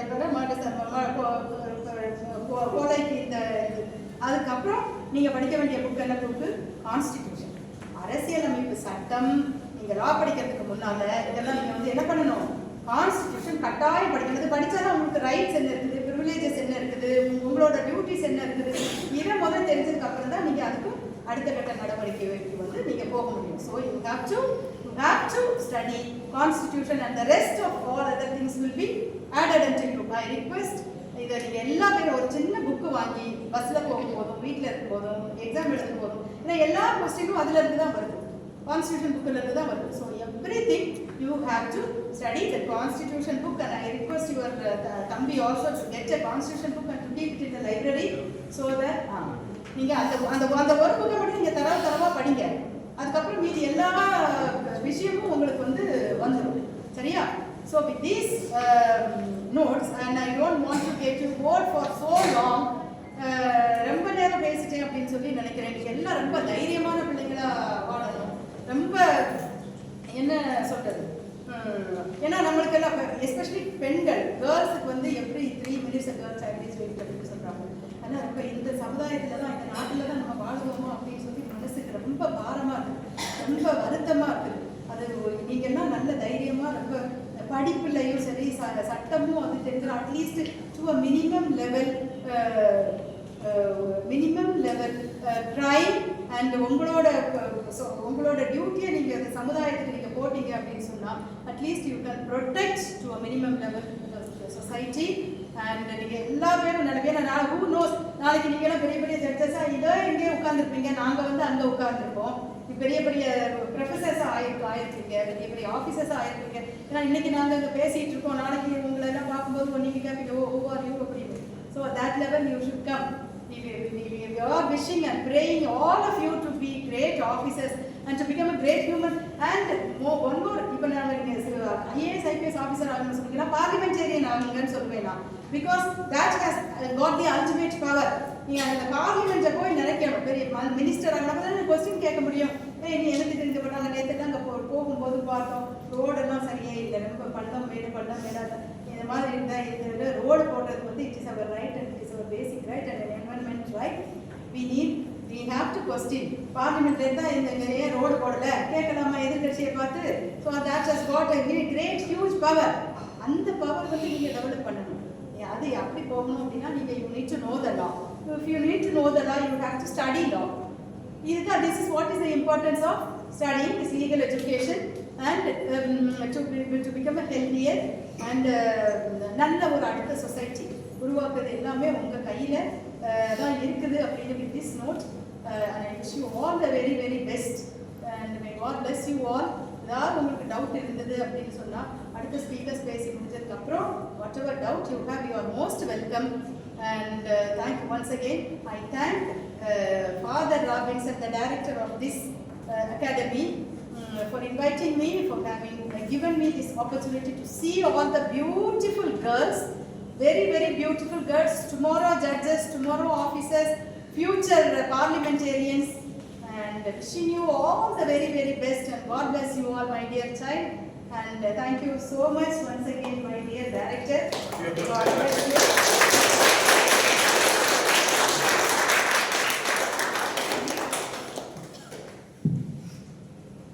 தன்னுடைய வாழ்க்கை அனுபவங்களை மட்டுமல்ல, வரலாற்று அனுபவங்களை, ஏராளமான அனுபவங்களை பகிர்ந்து கொண்டு நம்மை உற்சாகப்படுத்தி இருக்கின்றார்கள் நீதிபதி அவர்கள். உண்மையிலே மிகப்பெரிய ஒரு வாய்ப்பு. அவங்க எல்லாம் பேசுகிற இடம் வேற லெவலில். நம்முடைய மண்ணுக்கு வந்து நம்முடைய பிள்ளைகளை சந்திப்பதற்கான இந்த ஒரு வாய்ப்பை உருவாக்கி தந்தார்கள். அது மட்டுமல்ல, சட்டம் கண்டிப்பாக உங்களுக்கு தெரிந்திருக்க வேண்டும் என்ற ஒரு உத்வேகத்தை உங்களுக்கு தந்திருக்கிறார்கள். அது நானும் சொல்றேன், சட்டம் கண்டிப்பாக தெரிந்திருக்க வேண்டும். நீங்கள் சட்ட மாணவ மாணவிகளாக மாறுகிறீர்களோ இல்லையோ, ஆனால் சட்டம் கண்டிப்பாக தெரிந்திருக்க வேண்டும் என்றால் தான் நம்மால் நீதிக்கு குரல் கொடுக்க முடியும். ஒரு உதாரணம் சொல்றேன், அவங்க சொன்னதை வச்சாங்க, we must become very good parliamentarians சொன்னாங்க. உண்மையிலே அதுதான் நமக்கு தேவை. நல்லிணக்கத்தை உருவாக்கக்கூடிய பார்லிமெண்டேரியன்ஸா நீங்க உருவாக்கணும். ஒரு ஆளு அண்மையில பேசியிருக்காரு, India is not a secular country. ஒத்துக்கிட்டீங்களா? நீங்க இந்தியா ஒரு மத சார்பற்ற நாடுன்னு என்ன சொல்லுது? அரசியலமைப்பு சொல்லுது. ஆனா இந்த ஆள் என்ன பேசுறாரு? இந்தியா மத சார்புள்ள நாடு தான், கான்ஸ்டிடியூஷன் எல்லாம் தேவையில்லை. நாம் கான்ஸ்டிடியூஷன் அதாவது அரசியலமைப்பு சட்டத்தை தெரிந்திருந்தால் தான் இதுக்கு பதில் சொல்ல முடியும். சரி, அதனால எல்லோருமே அரசியலமைப்பு சட்டத்திலிருந்து தொடங்குங்க. சரி, உங்களுடைய சட்ட தேடுதலை அரசியலமைப்பு உங்க எல்லாருக்கும் இன்னைக்கு வந்திருக்கிற எல்லாருக்கும் எங்கிட்ட பிடிஎஃப் காப்பி இருக்கு, போட்டுடுறேன், வாசிங்க கண்டிப்பா. சரியா? உங்களுக்கு நம்ம கோர்ஸ் தொடங்கும். அதில் நுழைவுத் தேர்வுக்கு கான்ஸ்டியூஷன் லால இருந்து நிறைய கொஸ்டின் ஆகுது. சரியா? ஸோ அன்பு பிள்ளைகளே, இப்படிப்பட்ட ஒரு உத்வேகத்தையும் உற்சாகத்தையும் தந்த நம்முடைய அன்பு அக்கா நீதிபதி ஜெயந்தி ஆதிசக் அவர்களுக்கு மீண்டும் ஒரு முறை நல்ல ஒரு கரவுகளுக்கு நம்முடைய குமரி மண் சார்பாக அவருக்கு ஒரு நினைவு அண்ணன் ராஜமணி அவர்கள் வழங்குவார்கள்.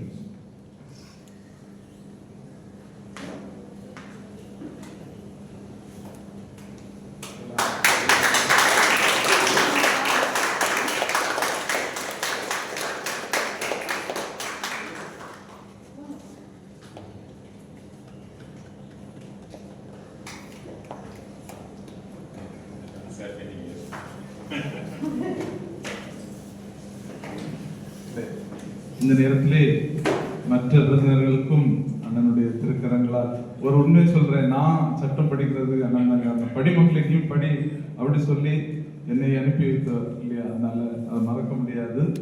நான் அவருடைய உற்சாகத்தில் நாங்கள் 4 ஃபாதர்ஸ் அந்த காலத்துல சட்டம் படிக்க தொடங்கணும். எங்களை ஃபாலோ பண்ணி பிறகு நிறைய பேர் இப்போ படிக்கிறாங்க. சரியா?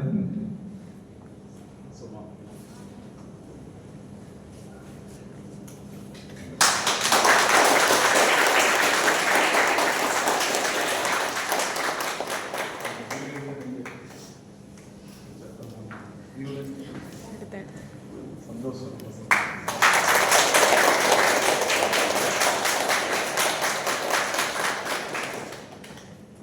ஒரு சின்ன இடைவேளை. சரியா? ஃபாதர் சார் விடைபெறுவாங்க. நாங்கள் மீண்டும் வருவோம். கீழே போய் ஒரு 10 மினிட்ஸ்ல வந்துருங்க. சரியா?